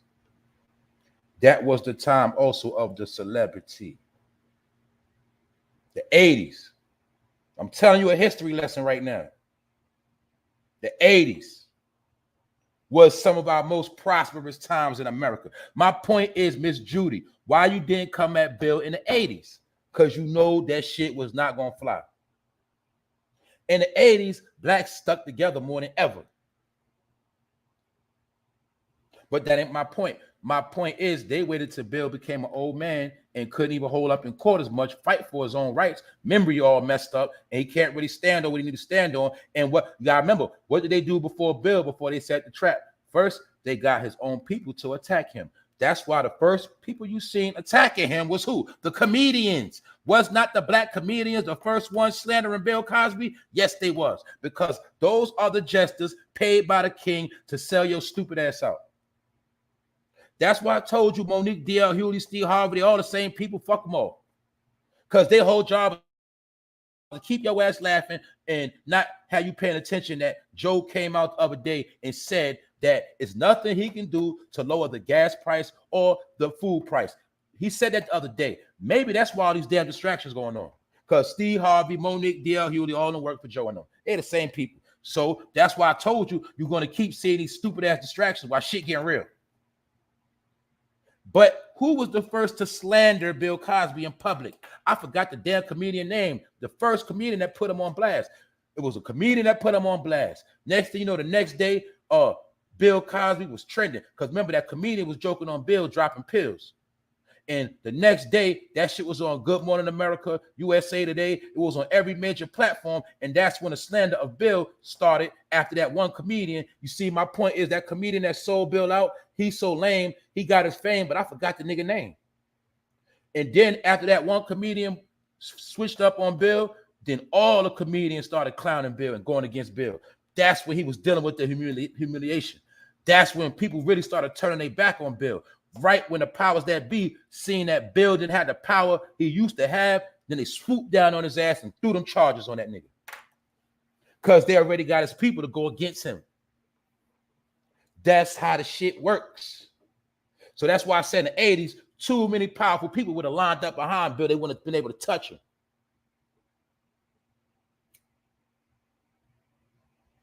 That's why the first thing they do is start the slander campaign. There you go, Tyrone Davis, the comedian named Hannibal. That's why I say that's why I love my people, man. You see, it's smart people. We got a number of smart people in this chat, man. Period.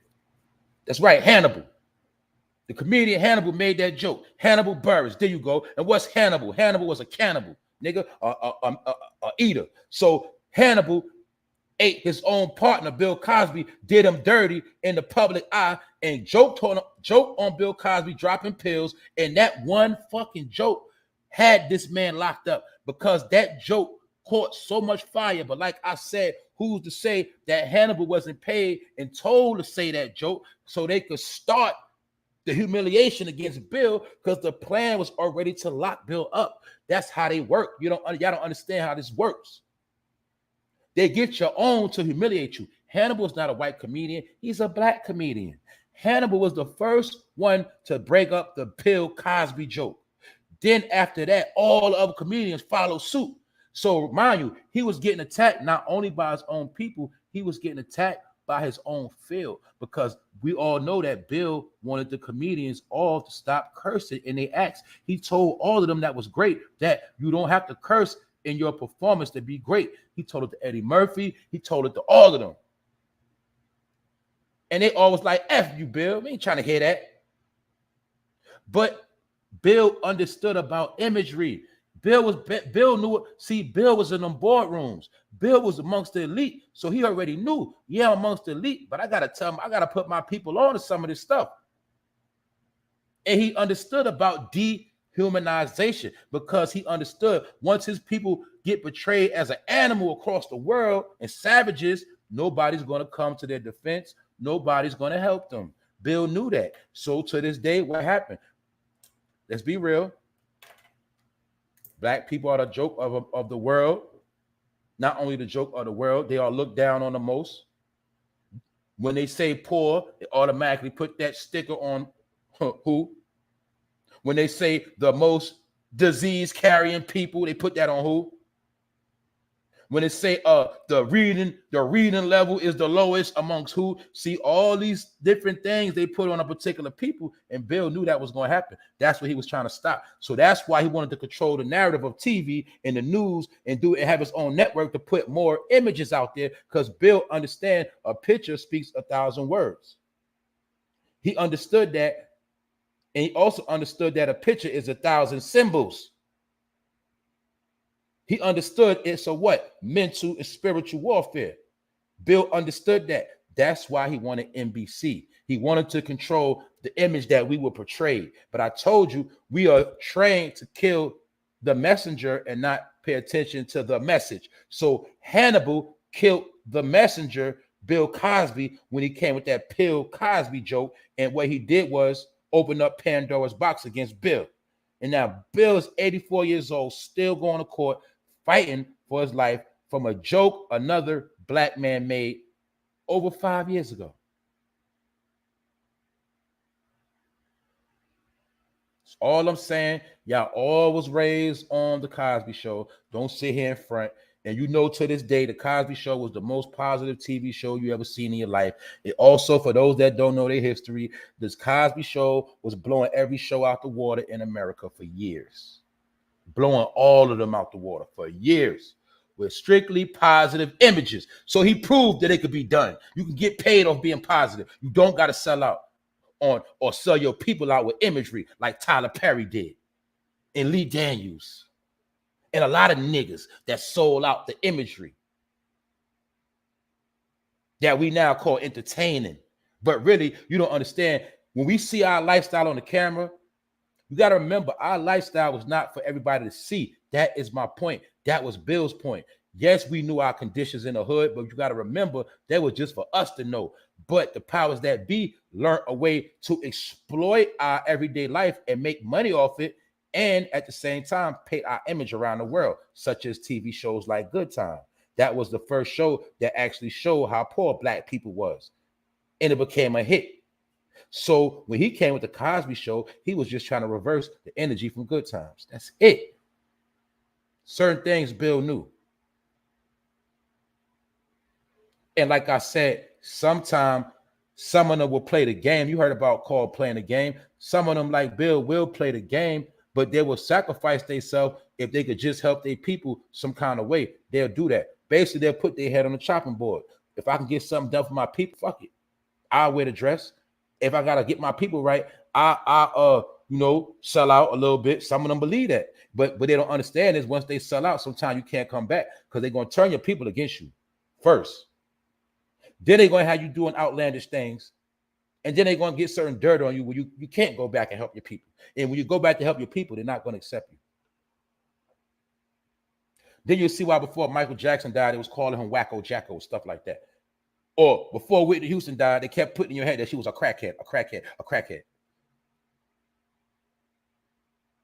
They made sure they slandered all your Prince.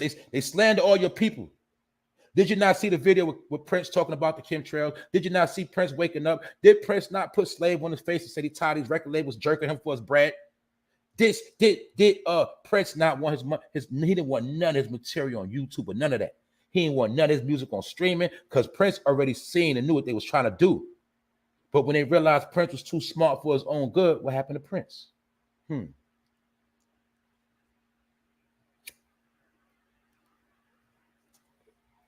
Prince seen how all the artists before him got robbed and ended up poor. So he was not playing with the rights to his music. He wouldn't even let people sample his music like that. He would not play with his damn music. And he did not want nobody eating off his plate. So Prince did not, he been against streaming and all that. He seen that years ago. When he changed his name from Prince to the symbol, is because he was creating a new entity, a new bag. Because he knew that the powers that be was always going to eat off the name Prince under his old music. See, Prince is smarter than people think. And Prince was a person that really did have love for his people too. But they was playing the game and they didn't understand that. You got to understand that once they got to a point, they want to play the game no more. Prince ain't want to play no more. And he knew they was full of shit. What happened to Prince? Before Michael Jackson died, what did he do? Call Tommy Mottola the devil. But Mariah Carey also told you that Tommy Mottola was the devil, but you see Mariah Carey still living. But Michael Jackson, in his last day, was calling Tommy Mottola the devil. Who was Tommy Mottola? The one who ran Sony Records for years. The same Tommy Mottola that Ghostface did a song for. That's why I'm telling you, everybody ain't who you think they are. But we got to give some of our people credit. Some of them do have good intentions to help. They just get caught up and they get so deep in the game that they can't help their people if they wanted to.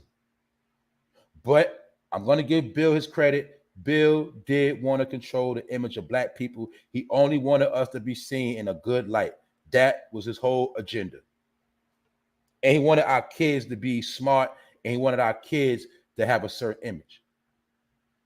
That's right. The Fresh Prince had a similar feel to Cosby Show because they cloned it. Being that the Cosby Show was so successful, they basically stole from it, but they flipped it. And instead of the perfect household, Will Smith was in a similar dysfunctional household, and he was the bad nephew that came to stay. That was what? Always getting in trouble, always doing something. Remember? See, they took the Cosby Show concept and they flipped it because that was produced by your boy, Mr. Quincy Jones. You see? And they also said that the real Fresh of Bel-Air that was behind it, they say he really was down with the rainbow. But my point is, we see the Fresh Prince of Bel-Air, but what it really was trying to flip. Remember, Will wasn't trying to be smart. Will wasn't with all that. Will was supposed to be a knucklehead. Will was trying to teach Carlton to be a knucklehead. Will was the one who really caused the chaos in the household, remember? But it was taught to us to be funny. But that whole show was to flip the Cosby Show once again. Man, this shit been going on. Why you think to this day, what they do? Don't play stupid. They show the Fresh Prince more than they show the Cosby Show. Don't play with me. I've been on this shit. Let's bring that back. A lot of people don't understand. You got to understand your history. This is part of your history. When A Different World came out, that was a big phenomenon. A lot of people went to college in the late 80s, early 90s because of Bill. Bill made going to college cool. Why you think in Different World he would put certain things in there about the parties? He would put certain things in it to let you know it's cool to go to college. HBCUs and all that. If you go study the history, you'll see the HBCUs and colleges of black people started blowing up, started going to another level. That's when they started having Greek fests and all of that. And blacks getting together and coming together. Those was the real spring breaks. See, a lot of y'all don't know the history. Those was the real spring breaks. All the black colleges was coming together, showing each other love and having fun. Then later they evolved that into the Freaknik and all of that. But it was a lot of things going on in the late 80s, early 90s. They had to shut that energy down. When the black colleges was meeting up at Virginia Beach, and they was going to Atlanta, and they was going to Florida, it was black colleges coming together in the masses of college graduates of the future. But a lot of them got inspired by watching A Different World. That was because of Bill. And a lot of people that's older, that got degrees, will tell you why they went to school. They'll tell you more, a lot of them. Because Bill Cosby made going to college cool. We go get educated, holler at some chicks, have you some fun, and get you a career. Stay on campus, get out your mama house. He promoted that. We can't take nothing from us, so we got to talk about both sides. I told you today I'm going to take my time. So I can show you how it's about imagery. It's not about what a person do. It's about the image they portray, and it's about their works sometimes. So we can say Bill is a foul man all day, but let's look at some of Bill's works. Did Bill not do some good work? Yes, he did. It just so happened Bill graduated from Temple University. He always supported Temple University. For those that don't know, Temple University is in Philadelphia, the same home as Umar Johnson. He's a nigga from Philly, but he's a Philly hustler disguised as an African black man that's here to save you. Do you understand the game? This is a descendant of Frederick Douglass that's on Power 105, the same place rappers go. Is he just another rapper? A nigga that sounds good? He just ain't got no beat behind his fucking words? Is he not the same nigga? All right then. Or is he Malcolm X?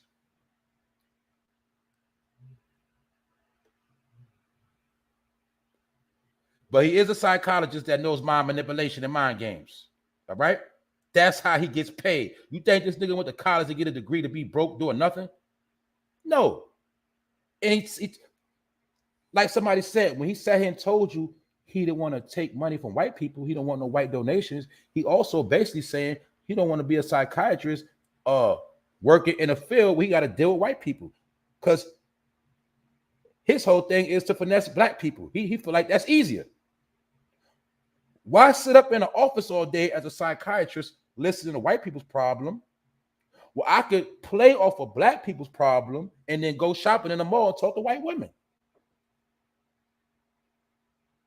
That's why I told you the devil is very, very crafty, slick, and cunning. You was already told these things. You was already taught these things, but you just can't keep paying attention. And I'm just saying this because it's going to be another Umar pop out somewhere, some way. Be on point. Be on point. That's all I'm saying. And let me make this clear. Nobody is perfect. But guess what? Some people know exactly what they be doing when they do it. So he ain't getting no pass. Look, I showed y'all, man. Look, for those that pulled up, it's Umar Johnson when he first started out in Philly right here in the bookstore. Talking about little black boys and how the system is doing them dirty, getting them labeled as crazy. How the school system is prepping black kids for jail. How many black kids are still going to jail? Have we not seen a whole lot of black kids still being indicted? But my point is I had to show you Umar Johnson's humble beginning. This is when mostly none of y'all even knew who he was. Except for the people that was into knowledge back then. Y'all know, y'all been new, but y'all seen us come up. This is when he first came out. This is when he was a nobody. Regular dude. Black and Noble bookstore in Philadelphia. Same storefront where he did his little lectures with a little bit of people in there. This is how he started. In Philly.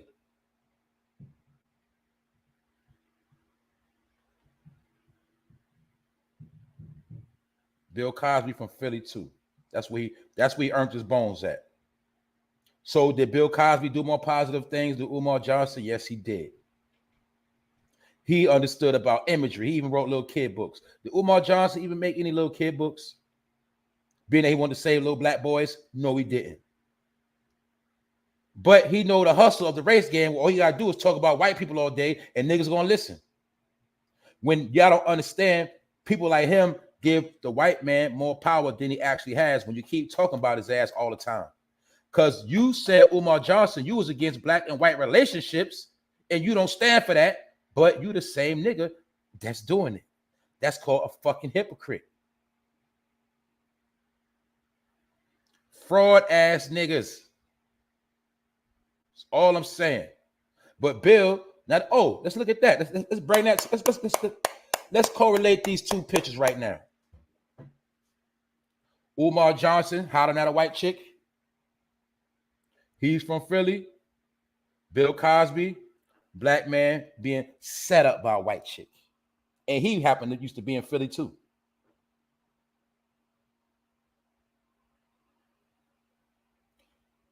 You see what's going on, right? But you at least know something ain't adding up. Because it's a game being played, that's why. And I'm going to move on from that. Other than that, salute to the chat. Let me take time out to holler at y'all real quick. I told you I'm going to take my time today. I've been working on this since 7, so I try to come on early, but it took me a little work. Yeah. The Hidden Colors, Umar. Yeah, Tariq Nasheed, another one too.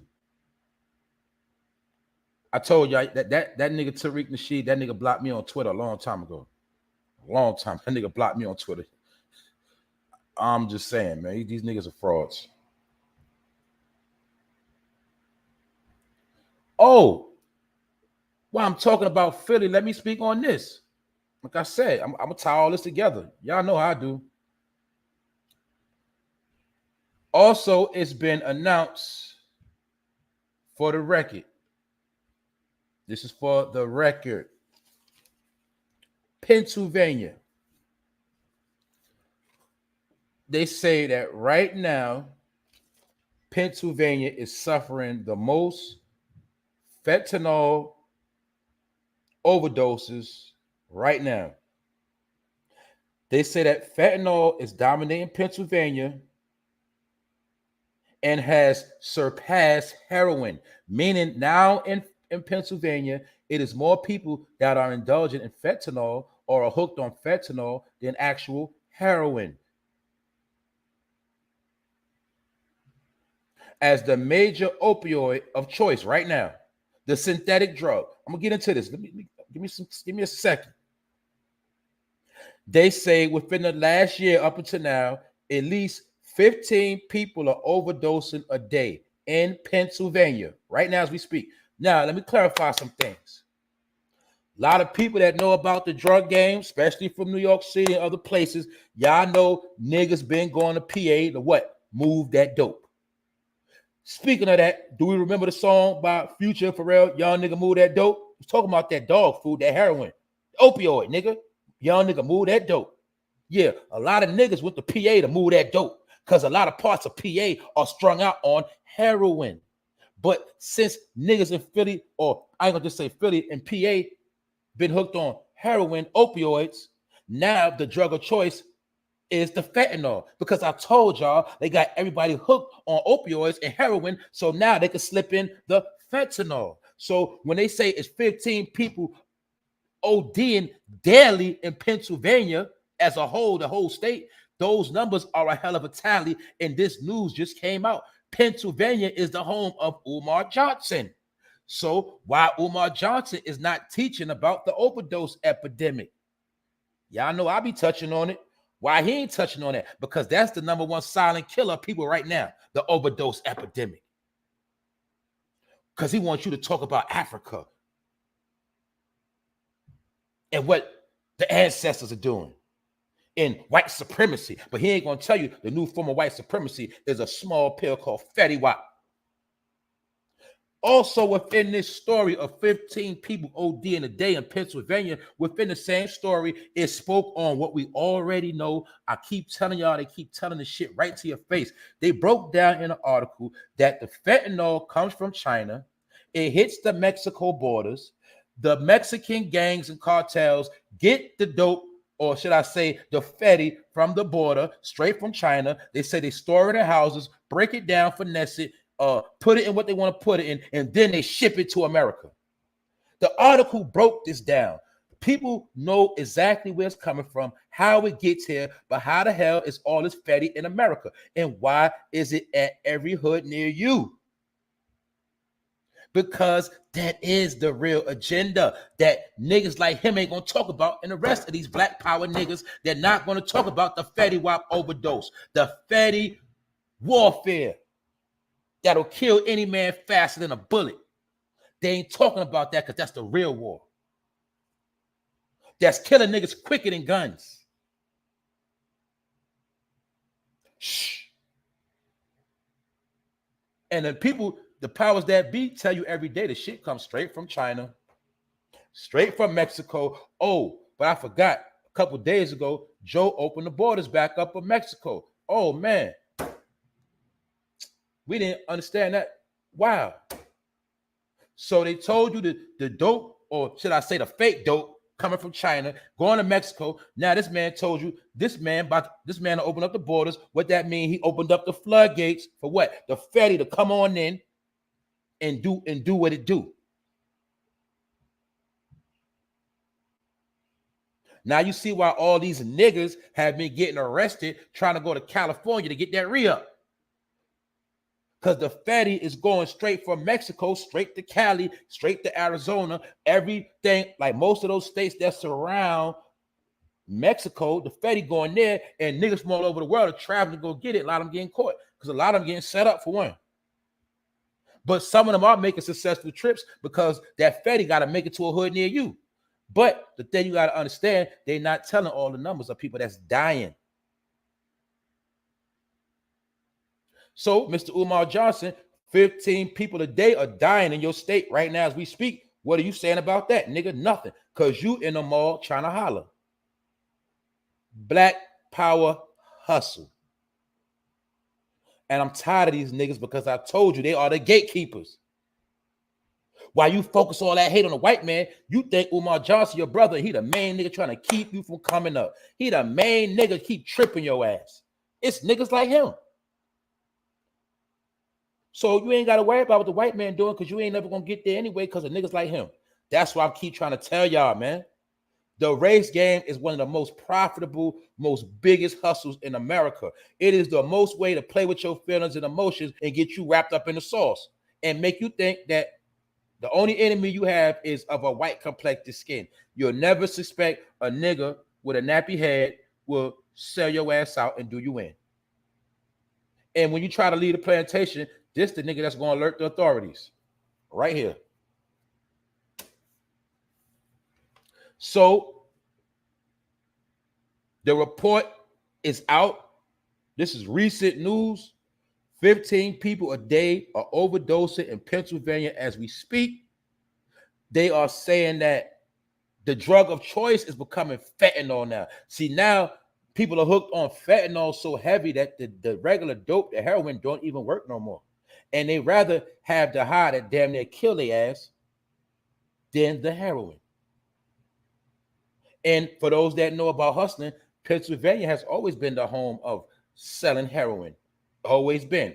Many niggas know, you know, when niggas was getting them bundles and that working them bricks of dope, niggas was running the PA, and there's a lot of niggas locked up in PA right now because they was trying to sell dog food. Umar Johnson know this too. Anyway, they also said, this is another news right here.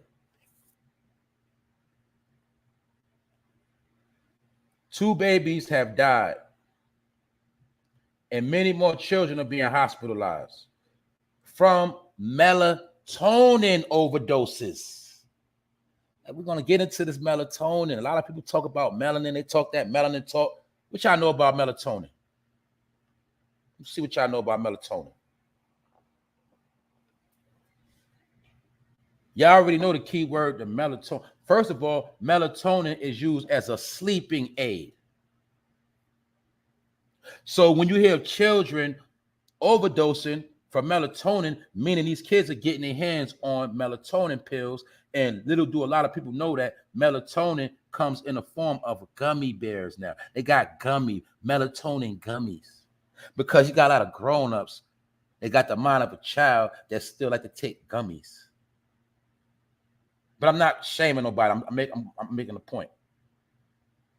The gummies that the grown-ups take are really easy accessible to the children when you lacking, and the child going to think it's candy. And that's how some of the kids have been overdosing, dying on melatonin pills.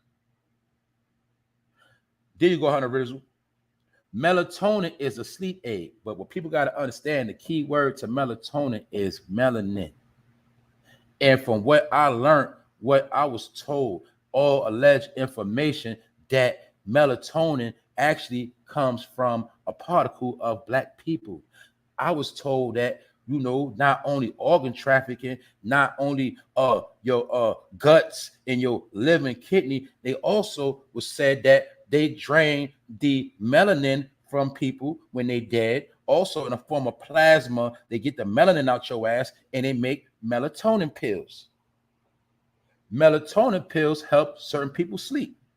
But when you have high levels of melanin, you don't have problems sleeping like certain people do. Certain people have to take melatonin because they can't sleep at night due to the moon. The moon release, when you have a certain level of melanin, the melanin releases serotonin, which helps you sleep at night. But certain people that don't have high levels of melanin, they can't sleep at night because they don't have the proper release of serotonin. Just being real. So some of this melanin is processed into melatonin pills. Just like it's said that some of the melanin is processed into Viagra pills. This is all alleged information. I'm not a doctor, but the key word of melatonin is melanin. And what I was told, what I learned is that if certain people need melatonin to go to sleep or their ass can't sleep, they need a certain dose. Hurry up and die. What's up, bro? Millie, what's going on? I see y'all. We working this morning. But the point is, melatonin pills for people that can't sleep, they now come in a form of gummies, and kids are getting their hands on these gummies and ODing. That's another overdose going on. But the point is, you got to understand, let's really look at it. We know grown people don't like medicine. We know, we know this already. But let's just look at how they made it where grown-ups have to take candy just to take medicine. Before, you had to trick the child to take medicine. Now grown-ups are buying gummies and candy medicine. But my point is, they outright said that these gummies don't have a child protective lock on them. So it's easy for children to get their hands on these melatonin sleeping pills.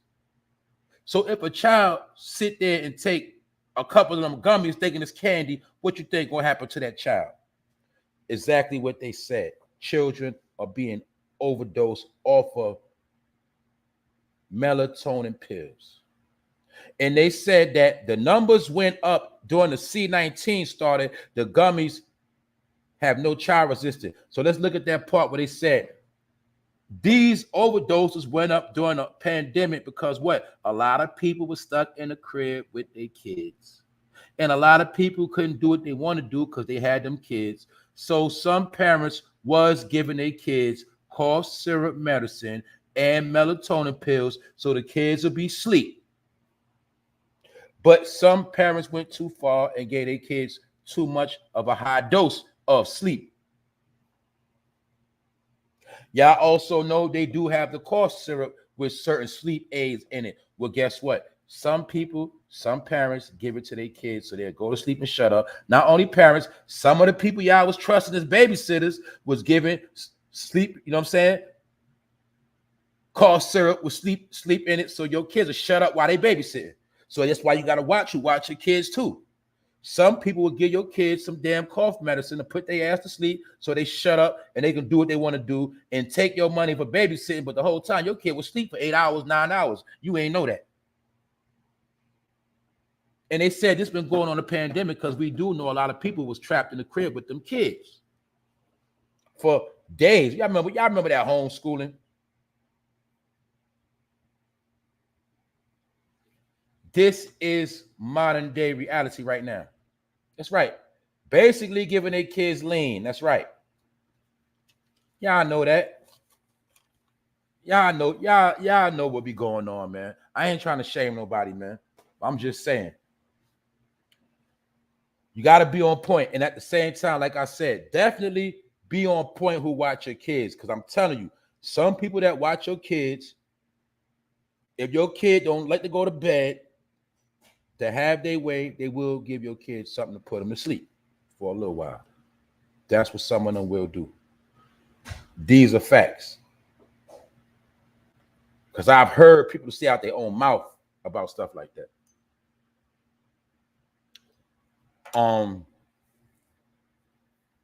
But that's the situation. 2 babies have overdosed, you know what I'm saying, from melatonin pills. And when you just do your research on melatonin pills, you'll find out what's in the melatonin pills. But if you're smart, like I said, the key word is already right there. Because some people don't understand that actually the melanin could be extracted from your ass. All right. Anyway.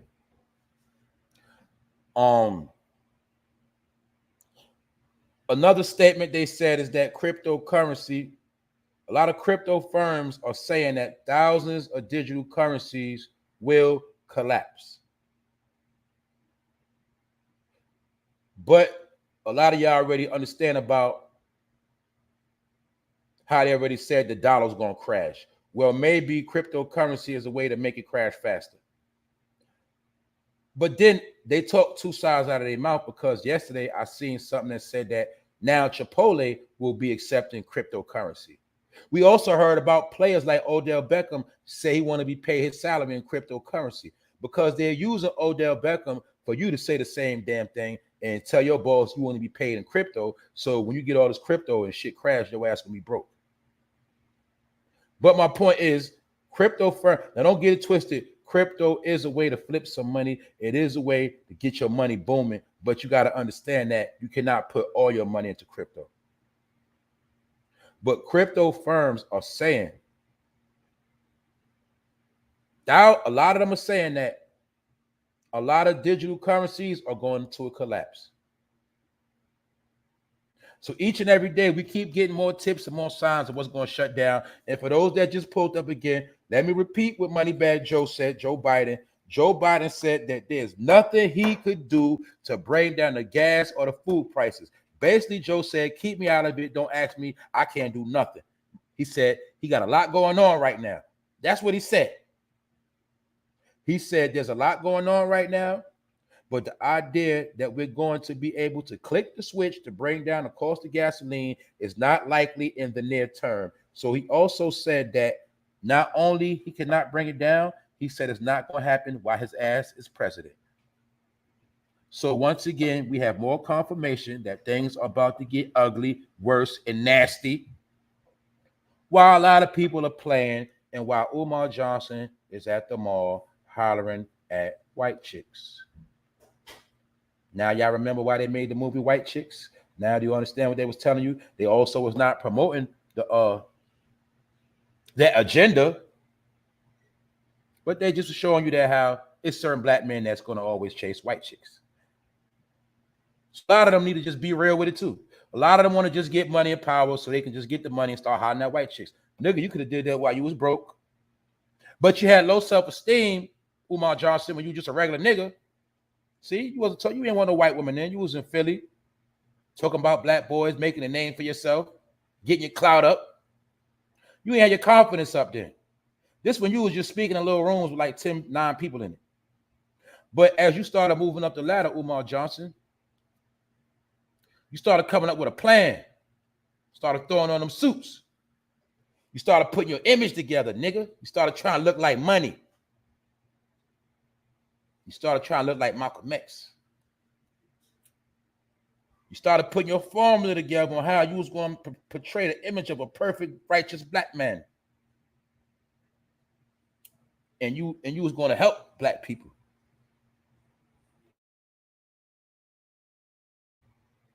And he started putting them images together. As you say, what's the saying? Get your mind right. Yeah, this Umar Johnson getting his mind right. I'm going to be like Malcolm X. Remember the end of the movie, what it said? I am Malcolm X. I am Malcolm X. Everybody would say, oh, this nigga say he Malcolm X. See that? Man, they showed you everything in movies. I keep telling you the same shit.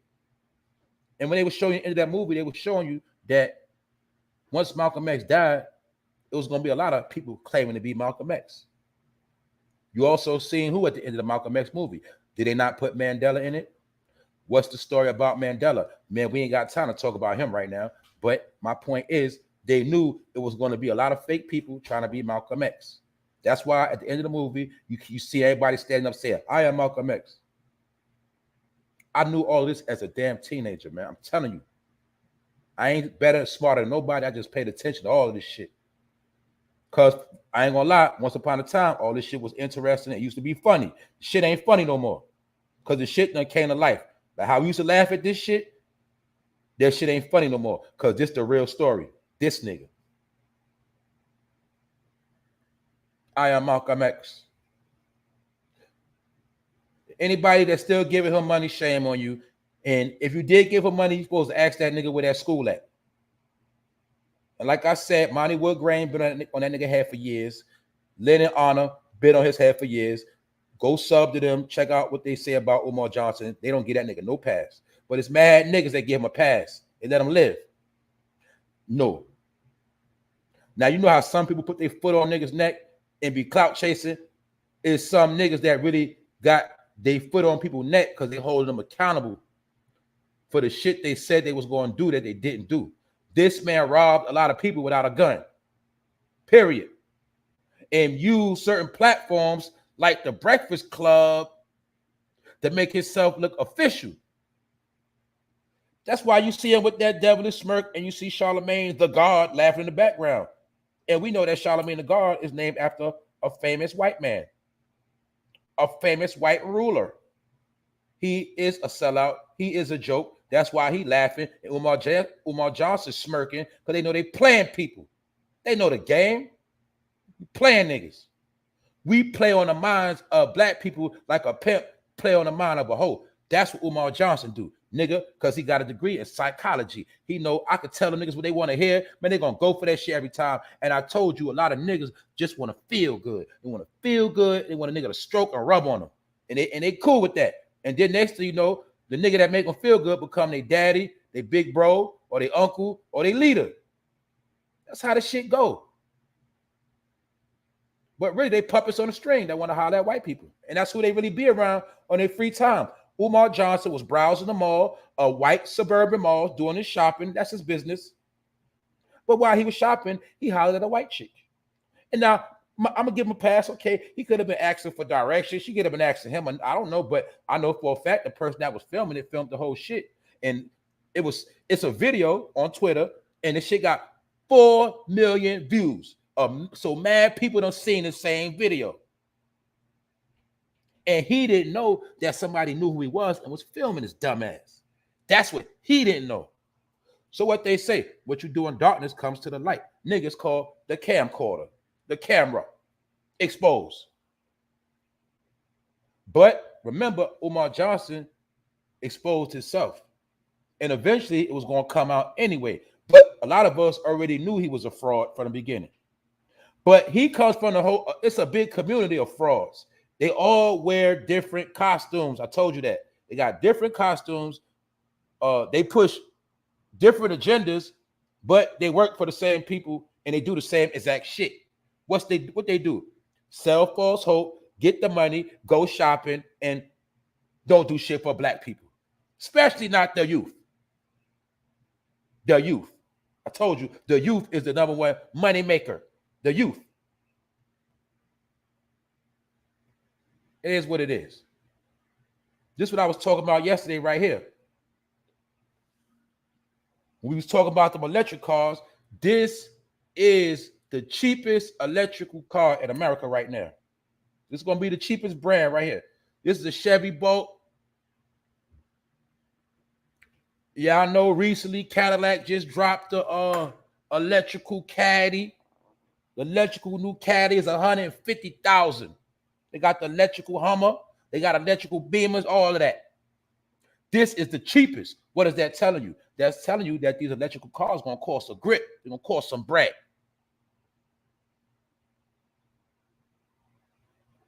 They're making it now where driving is not just a gimme no more. They're going to make it where driving is a privilege.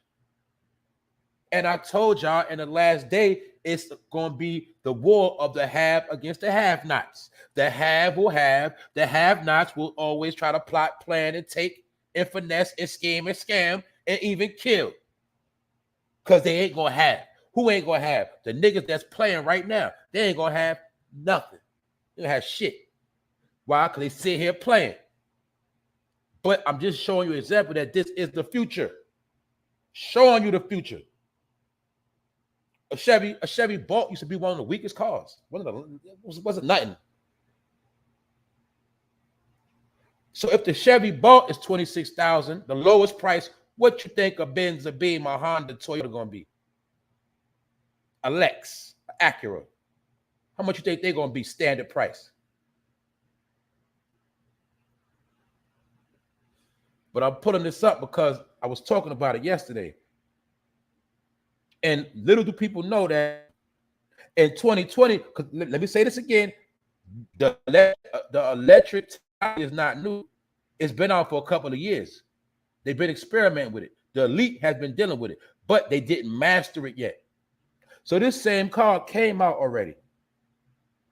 The 2022 model, it originally was $36,000. The original version they made was $10,000 more than this one.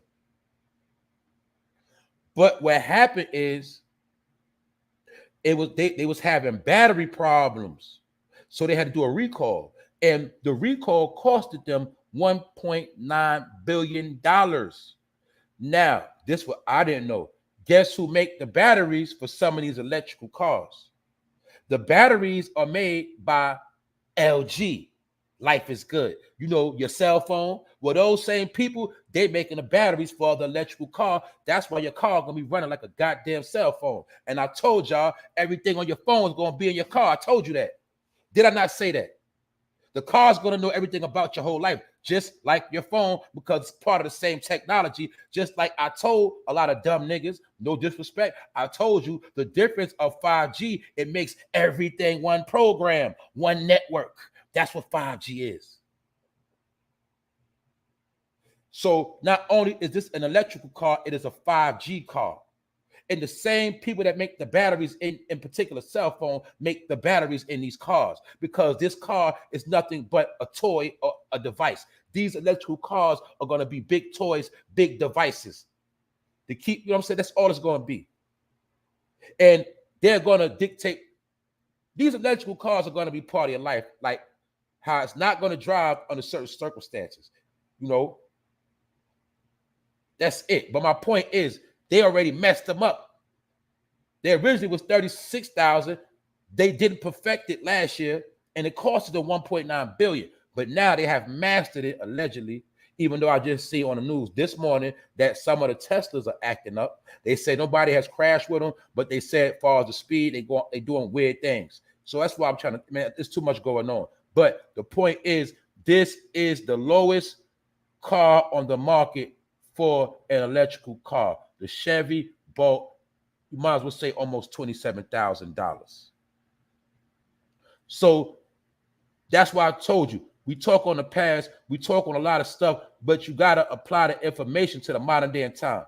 Because as long as niggas talking about Africa and all of that, you ain't going to know what's playing for your ass right now. You ain't going to know what's ahead of you. And I told you, they try to make it where your ass don't even make it to see no electrical car anyway. A lot of niggas will never drive an electrical car because you ain't going to be here. Why you ain't going to be here? From your own stupidity. So I don't got to sugarcoat it, because I ain't trying to get paid off your ass. Niggas that want to get paid, they're going to try to make it sound fly to you. No, I'm going to tell you straight up. A lot of you niggas ain't even going to be here to see the electrical technology. Why? Because you're stupid, you don't listen, and you think life is a game. But all you got to know is when everything is electric and everything is running on technology, they empower, nigga, you're going to be at the foot. You're going to be at the back of the line. You ain't even going to be on the stove. You're going to be out of here. Because guess what? Some of this technology, they're not even going to release until a certain amount of people are what? Gone first. So yes, you are seeing a population decline, because they know a lot of people got to be gone before they unleash a lot of this new technology, because they don't need niggas going out here trying to steal electrical cars and doing all this dumb shit, robbing and jacking and everything else that's foul. They're not dealing with that. Then if you think you're going to be dealing these type of activities, all these cars, you're going to be tracked. So you ain't going to be able to be in your car making hustles and making plays no more, because your phone going to be hooked up to your goddamn car, and they're going to know everything you do everywhere you go. They're going to know, oh, you going out of state to get some re-up. They're going to know everything you do. So that's why they got the whole shit rigged right now. That's why the war's on to make niggas overdose, indict these niggas. We got to get a percentage of these niggas out of here in order for all this new technology to work and be safe. This is just an example of what's going on. So call it the New World Order. You call it whatever you want to call it. Just understand it's nothing you're going to do to stop it. The shit about to go on. It's going on right now. So what you got to do is get your mind right and get ready and handle your business. That's it. Whatever you feel is your business, that's what you got to do. But all you got to understand is one thing: they are not playing with you. That's why Joe came on the stage, national TV, and told you in his term, the oil, the gas, the food is not going down no time soon. So there you have it. That's it on that topic. Take it how you want to take it. But on a good note of things, a woman, she went on Craigslist to get a couch. She got a free couch. And in that free couch, somebody stuffed $36,000 in that couch. That is what you call a blessing. I don't know if the people that gave the couch away for free stuffed the money in there to bless somebody, or they was just slipping. But that is some good news that happened. The woman was trying to get a couch. Somebody donated her a couch off of Craigslist, and it had $36,000 in the seat. That's it. That's your good news. Some people will get their blessings. That's another sign. Like, Some people, even though it's messed up, some of y'all, some of us, we are going to receive blessings. That's why I want to sit here and clarify. Guess what? Everything ain't all bad. It's not all bad. It's just that the bad is going to get what's bad for them. That's the difference. Good people are always going to be all right. Even good people that do bad things and straighten up, you'll be all right. But when you have wickedry and corruption and fuckery in your heart, nigga, you're going to pay. But some people are going to be okay. Like the woman that got that couch, meaning, look, let's look at it.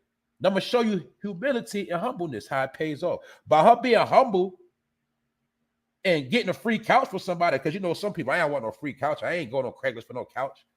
By her being humble and getting a couch off of Craigslist for free. Because remember, people give shit away. You just gotta, they just tell you just need a truck to come get it.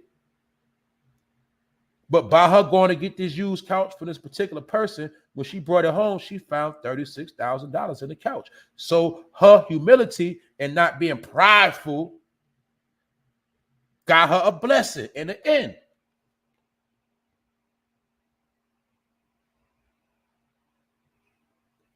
There you have it. Good news. Also, on a lighter note of things, because the country is going to war, but this is real right here too. And I ain't gonna spend too much time on this because you know I'm about to get out of here in a minute. You know, so I put that work in today. Look, right? They say in the Ukraine-Russia situation, this is being reported that the Russian soldiers are being forced to eat dogs. They say that the Russian army had no logistics. For those that don't know, they didn't have vehicles and means to get them their food and certain materials they need. Whether they're in a certain part of Ukraine, that ain't the point. The point is they couldn't get shipments to them. So they saying that some Russian soldiers have been forced to eat dogs because the logistics can't deliver the supply they need. They are saying that Ukrainian agencies said that it had intercepted a conversation from a phone that was tapped that a Russian soldier had, and he discussed of them having to eat a Yorkshire. For those that don't know what a Yorkshire is, that is they had to eat a Yorkie. You know, the small dog, a Yorkie. They say the Russian soldiers even are going to the villages asking natives for help and for food, and said they actually, it's being reported that even some of the people was being nice to the soldiers because the soldiers was being nice to them because the soldiers was being nice because they need some food. They're over there starving. So we can say allegedly Putin allegedly also sent some of his own people to destruction because they over there fighting and they ain't got no food. They got to eat dogs. It's all alleged information, but these are the stories that's breaking out right now. So it's a lot of things going on, but they over there eating Yorkies allegedly. And y'all already know in some countries they've been eating dogs. Ain't nothing new. Y'all already know that in certain countries. But that's what's going on. And I done touched on everything. It's no longer to beat a dead horse. Also, y'all remember the other day when I showed, remember the man that caught the woman coming out her crib 8:30 in the morning? And I showed specifically, we took a look at his shirt and how his shirt had the Native American woman on it. And I spoke on how it's funny how back in the days they used to rape the natives, but now the so-called natives are raping people, meaning that black man was raping people, but on his shirt was a Native American woman. Well, that clown, savage ass nigga, he got caught yesterday. They caught his ass. How they catch his ass? They caught his ass with that 5G technology. Mind you, you couldn't even see that nigga face like that. Remember, you couldn't even see his face, none of that. Still caught his ass. To show you that I told niggas they got a whole nother form a warfare on how they're gonna catch niggas. Also, he was a foul nigga because he was raping women early in the morning with a knife. His ass got caught. He got caught in one day. That's that. And that was part of his karma that he had on that shirt with that Native American woman raping women. That was part of his karma. That's why I told you some things are spiritual and real power we fighting is unseen powers. You're used to seeing everything on Front Street, but no, sometimes it is a higher power that is unseen, that is controlling and manipulating everything. You got the Most High making things work, and then you got other powers that be destroying everything, going against the grain. All right? And these evil spirits use niggas like him to come and get you.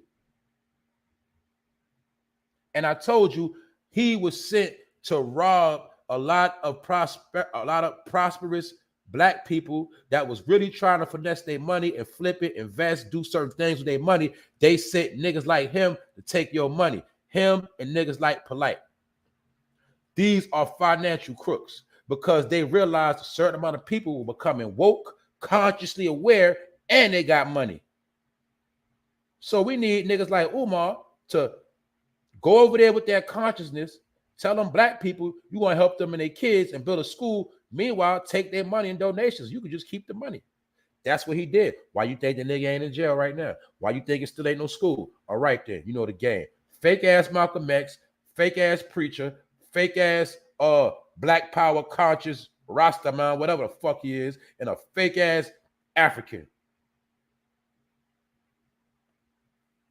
CB4, nigga. That's what he is. I'm about to get out of here in a minute.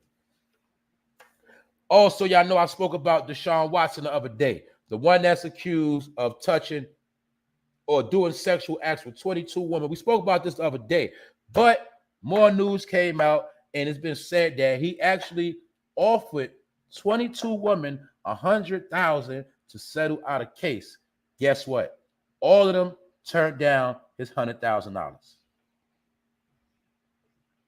So for those that's smart, you know what that means. They turned down the $100,000 because they know if he'll get them 100, they can squeeze him for more money. So I'm pretty sure the lawyer said, chill out. We got his ass now. So Deshaun Watson, he tried to pay these women. Now, some will say if he wasn't guilty, why he trying to pay 22 women $100,000? Let's ask the question.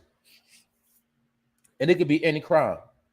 If you was accused of doing any crime that you know for a fact you didn't do, and you got $150 million, you gonna tell me you ain't gonna fight that case? You got $150 million to fight any case somebody try to put on you, and you ain't do it, you ain't gonna fight? Or you gonna do a payout, and you know they slander and lying on you, so you're gonna pay a liar. That's what you're gonna do? Well, all I'm saying is that Deshaun Watson offered to pay these women $100,000 a piece. That's like $2.2 million. They say, guess what? We don't want that $100,000. We want more. They ain't say they want more, but their lawyer want more. Because remember, if they get $100,000, the lawyer get a percentage of that. A lot of people don't know that neither. When you sue somebody, the lawyer gets a certain amount. So I'm pretty sure, and guess what? Now this is what happened. This is the kicker. They said out of the 100, because it's 22, out that particular 22 women, they say 18 of the women agreed to the payout, but 4 women said no. So they said in these type of situations, when a nigga is paying out on these type of lawsuits, all of the victims have to agree. So 18 of the 22 said they'll take the 100,000, but 4 of them said no. So now they got to go back to the drawing board, and they're going to squeeze his ass for more money. But at this point, Deshaun Watson is looking guilty because he's ready to take the payout. Because he know football season coming up, he want to play. The same way I did the video that Michael Jackson really do it. And we know Michael Jackson had a lot of payouts. But we neither here nor there. What up, Juicy? I see you.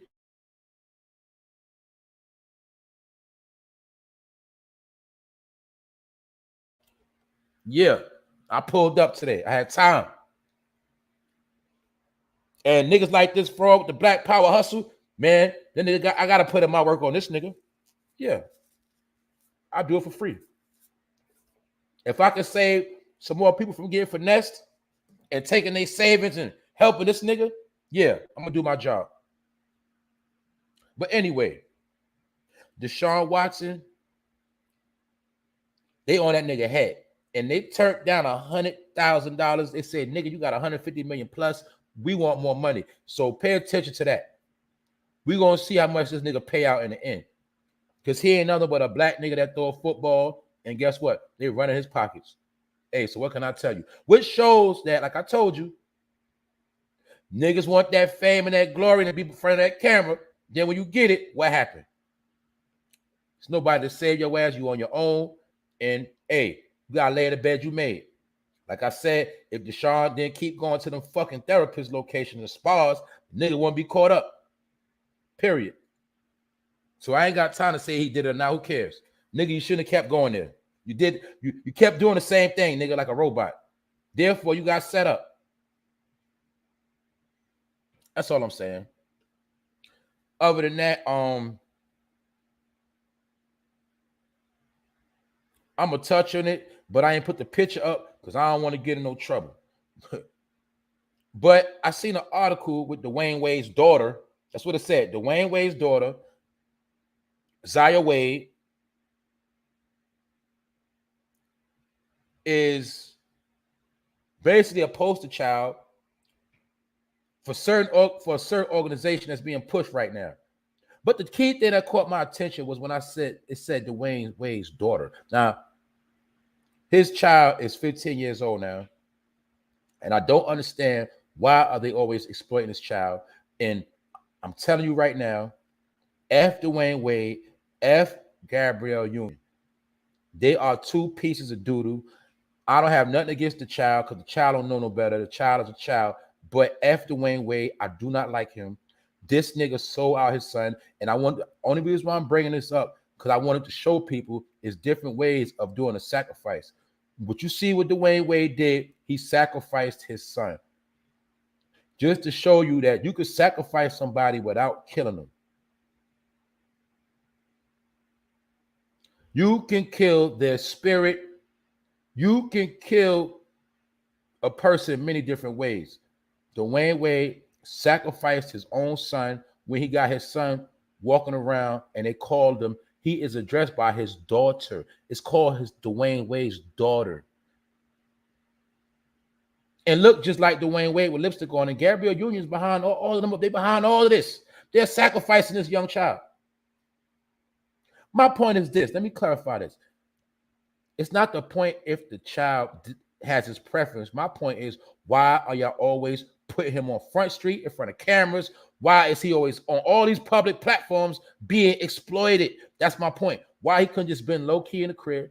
You see, they promoted Dwayne Wade's son more than they promoted Magic Johnson's son, EJ. And at least EJ is grown. Dwayne Wade's son is very, very young, but he's cool with his son being a poster child. That's all I'm gonna say on that. I ain't put the picture up because it's gone a little too far.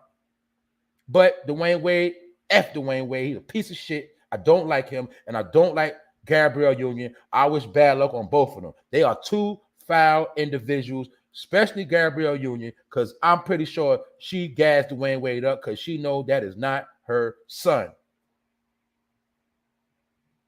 But they call him Dwayne Wade's daughter, Zaya Wade. And as far as Zaya Wade, let him live his life. You know, he gonna grow up one day.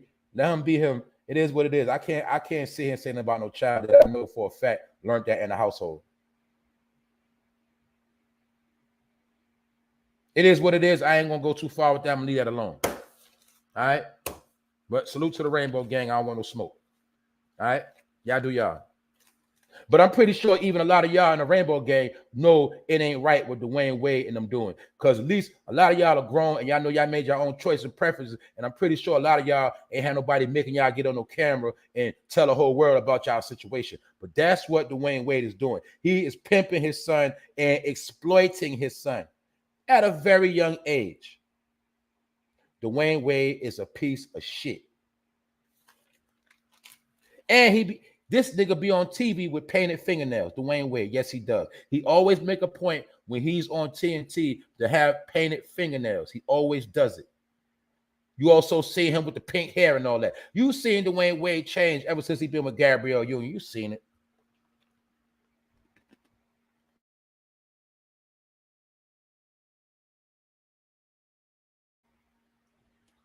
Y'all know what time it is, man. I'm eating right now. Give me a second.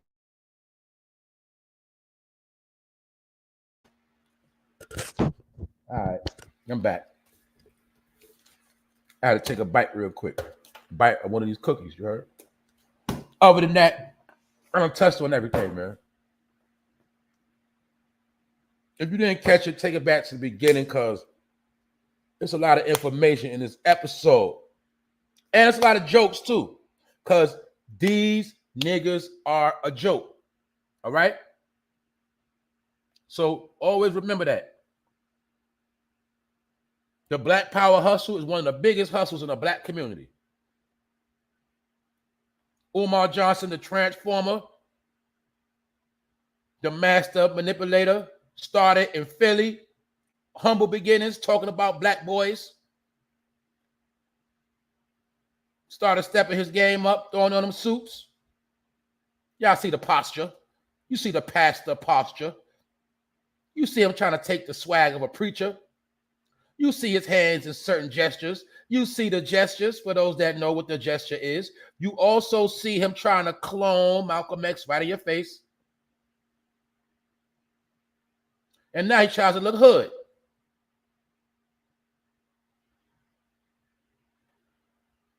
Marcus Garvey, my ass. Talking about he related to Frederick Douglass. And he's following the blueprints of Marcus Garvey. Man, get out of here, nigga. This you right here. And I'm black, y'all. And I'm black, y'all. And I'm bliggity black. And I'm black, y'all. A fucking joke. And I told you, for those that just pulled up, CB4 shows you that black power niggas are a joke. They are hustlers, finessers, and scammers. Not all of them. Let me clarify that. But nigga, if you feel like I'm talking to you, nigga, use a scammer. If you know for a fact you're a conscious black person and you got your people interest at heart and you really got love for your people, this don't apply to you. But if you one of these CB4 fake ass, black power ass, fake struggle, pimping ass nigga, we done with you and we praying on your downfall, nigga, because this nigga got caught. And let you see that when we talk about the black man this and the black man that, and I told you what I said, the black man ain't gonna do nothing but holler at a white chick, cry, complain. Nigga ain't gonna do nothing but look out for themselves, right? Because that's what niggas do. Not real people. Real people look out for their family and do what's right. Niggas like him, they are finessers. There's a lot of niggas finessers. That's it. All right? I'm not gonna beat a dead horse. I'm finished. Salute to the chat. Oh, yeah, I got one more thing. I thought I was finished. I thought I was. Also told you, don't forget, they say that monkeypox is on the rise. Is new cases being broke in America. They in the States right now. It's not massive, but they have broke the news today that the monkeypox is active in America as we speak. And you can take that how you want to take it. Also, I spoke about how Shanghai, China was on lockdown. 25 million people were locked down for 2 months. They just let them off lockdown on the 1st, but now they said they had to put 2 million back on lockdown because of high-risk areas or the C-19 in China. Shanghai, China is where most of your products come from. That's where your stuff is being backed up at because they're not working. And that's part of your inflation because the products ain't coming in. So there's a lot of things going on. But they just said in America, smallpox is officially circulating in certain states right now. So I had to bring up that as a reminder. Also, one more thing I got to touch on. I forgot to touch on. For those that know, this Yellow Beezy, I was just talking about him the other day. Now, mind you, he also got allegations on him. But that's not my point. And that's not a fact. It's alleged. But he said something, and I gotta speak on what he said, because he did make a little truth. And I told you, it's not about the messenger, it's about the message. But what he was talking about was about the economy. That's why I understand what he was saying. He was talking about the economy. And what he said was, Yellow Bees was speaking on how it's a lot of places hiring right now. And he said, hey man, McDonald's is hiring like a mug right now. The racetrack hiring, Walmart, Walgreens. Decent pay starting at $14 to $16 an hour. Managers at $20 an hour. Basically, at McDonald's right now, some people can get $20 an hour as a manager. And like he said, I'm not saying it's a life changer, because the world we live in, everything is high and overpriced.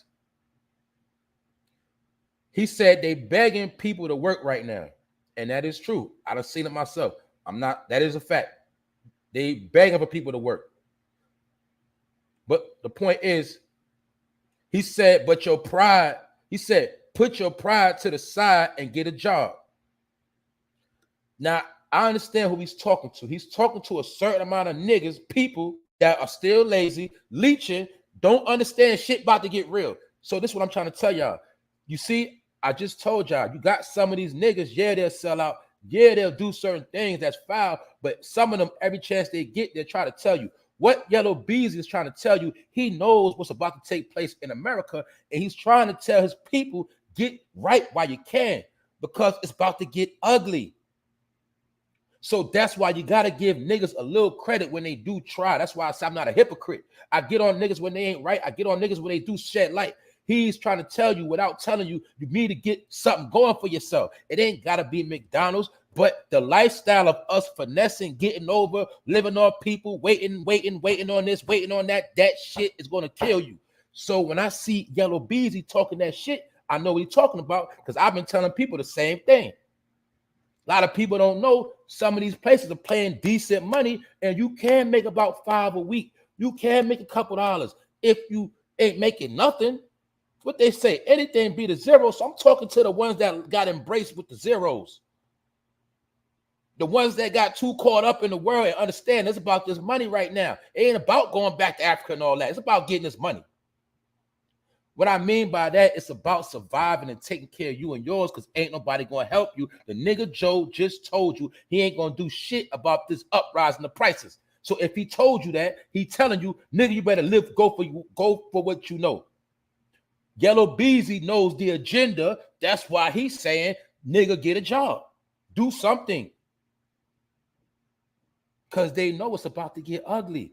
And even the rich know, shit, people with jobs, that's the more niggas going to try to come and rob me and take out me and my family. So, of course, he's going to promote get a job, because niggas don't want you trying to get at them.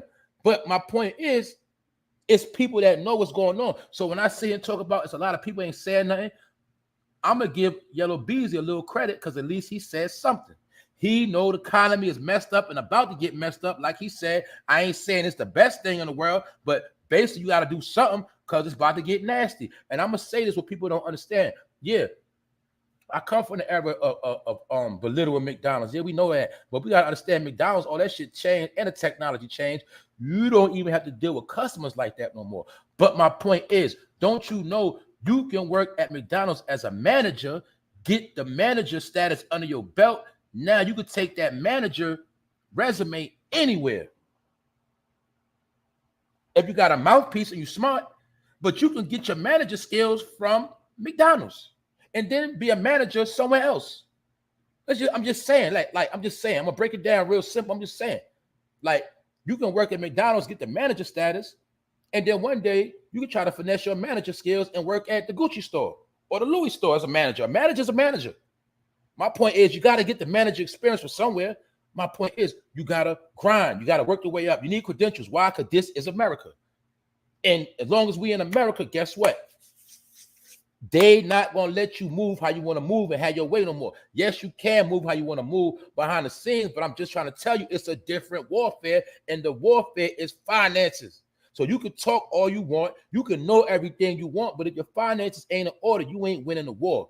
That's all I'm saying. That is the above agenda. So when Yellow Beezy speak on, I know it ain't the best, but these prices going up, this place hiring, that place hiring. What rappers talk like that? So I'm just saying, even though he might be straight, he is trying to warn his people the best way he can and save his ass at the same time. So I told you, it's not about the messenger, it's about the message. But let's look at Yellow Beezy. Did he still not speak more information than this nigga? Yes, he did. And at least he ain't got on a fake ass African outfit when he trying to tell his people something. Because guess what? Everywhere is hiring right now. They are desperate. They say these jobs are so desperate, they're not even firing people. So that means you got to understand a lot of these big businesses and corporations, they got PPP money. They got money to give away. So I'm trying to tell you, they hiring to get that money away right now. And you don't even got a slave right now. A lot of these jobs, you don't got a slave. It's free money. I'm telling y'all what I know.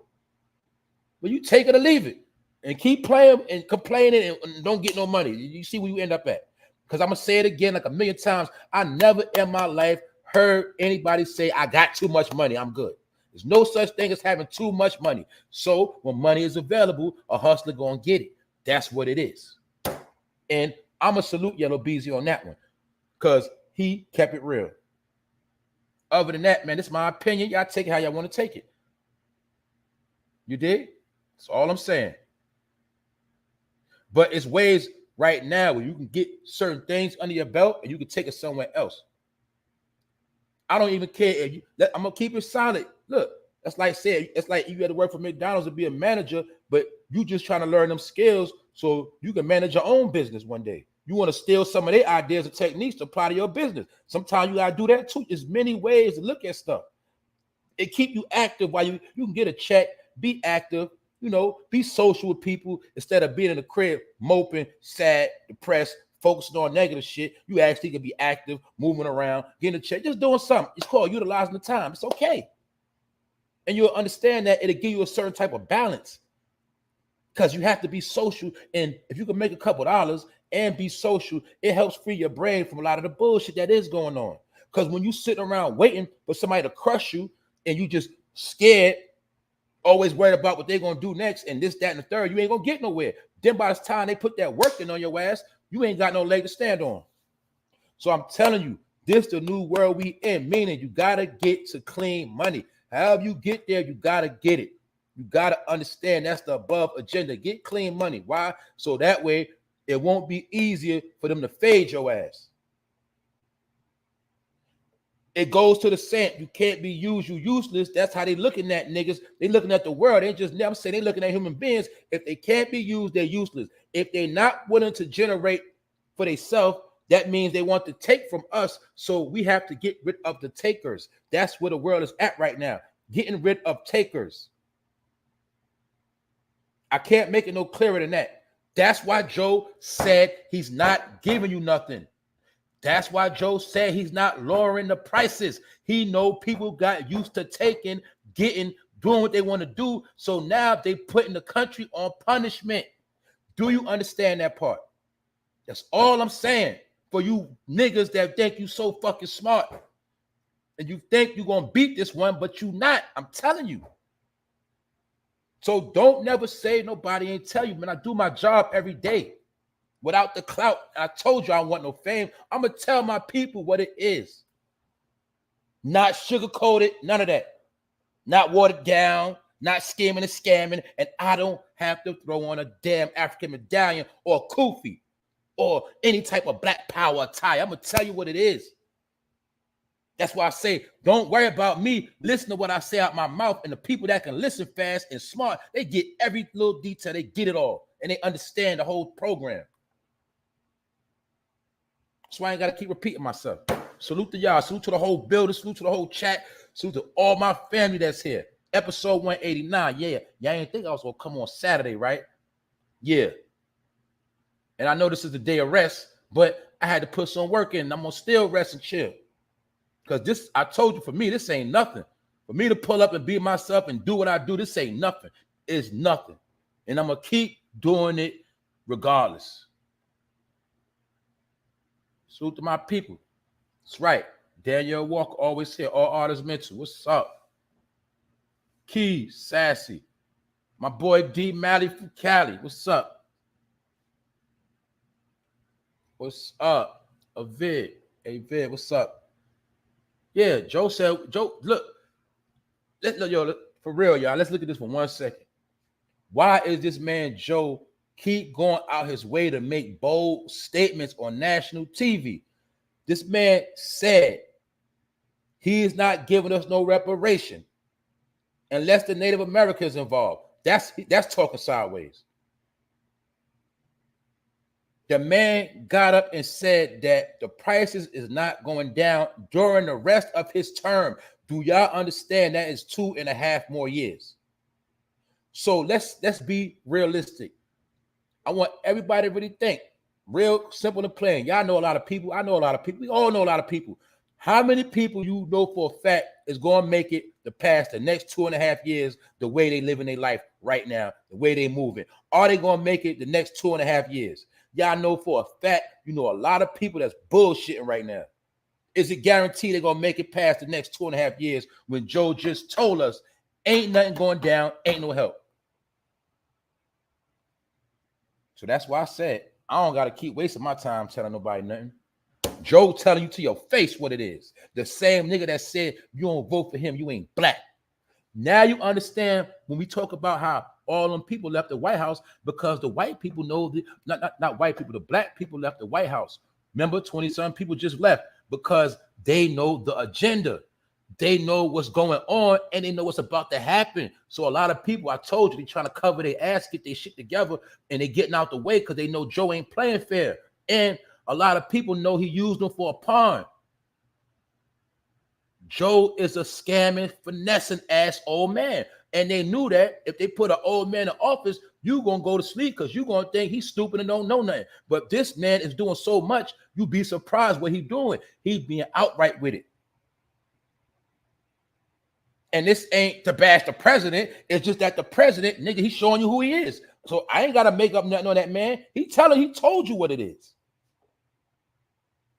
And all other people in power, especially the black celebrities, they know the Biden agenda and they not saying nothing. They don't care. And then I ain't gonna say they don't care. Some of them just scared and they don't want to lose their bag. So that is what it is. That's where that oath coming at. They gotta be more loyal to that oath they took than loyal to your black ass. And even the white people too. The white celebrities, they ain't trying to help the regular white working person either. So that's why I say this is an American thing right now. But Joe came out and told you, man, basically they are counting down to the last speck of the hourglass of sand. You know, basically everybody knows what's about to happen. They know what's going on. All they doing right now is patiently waiting. That's all they doing.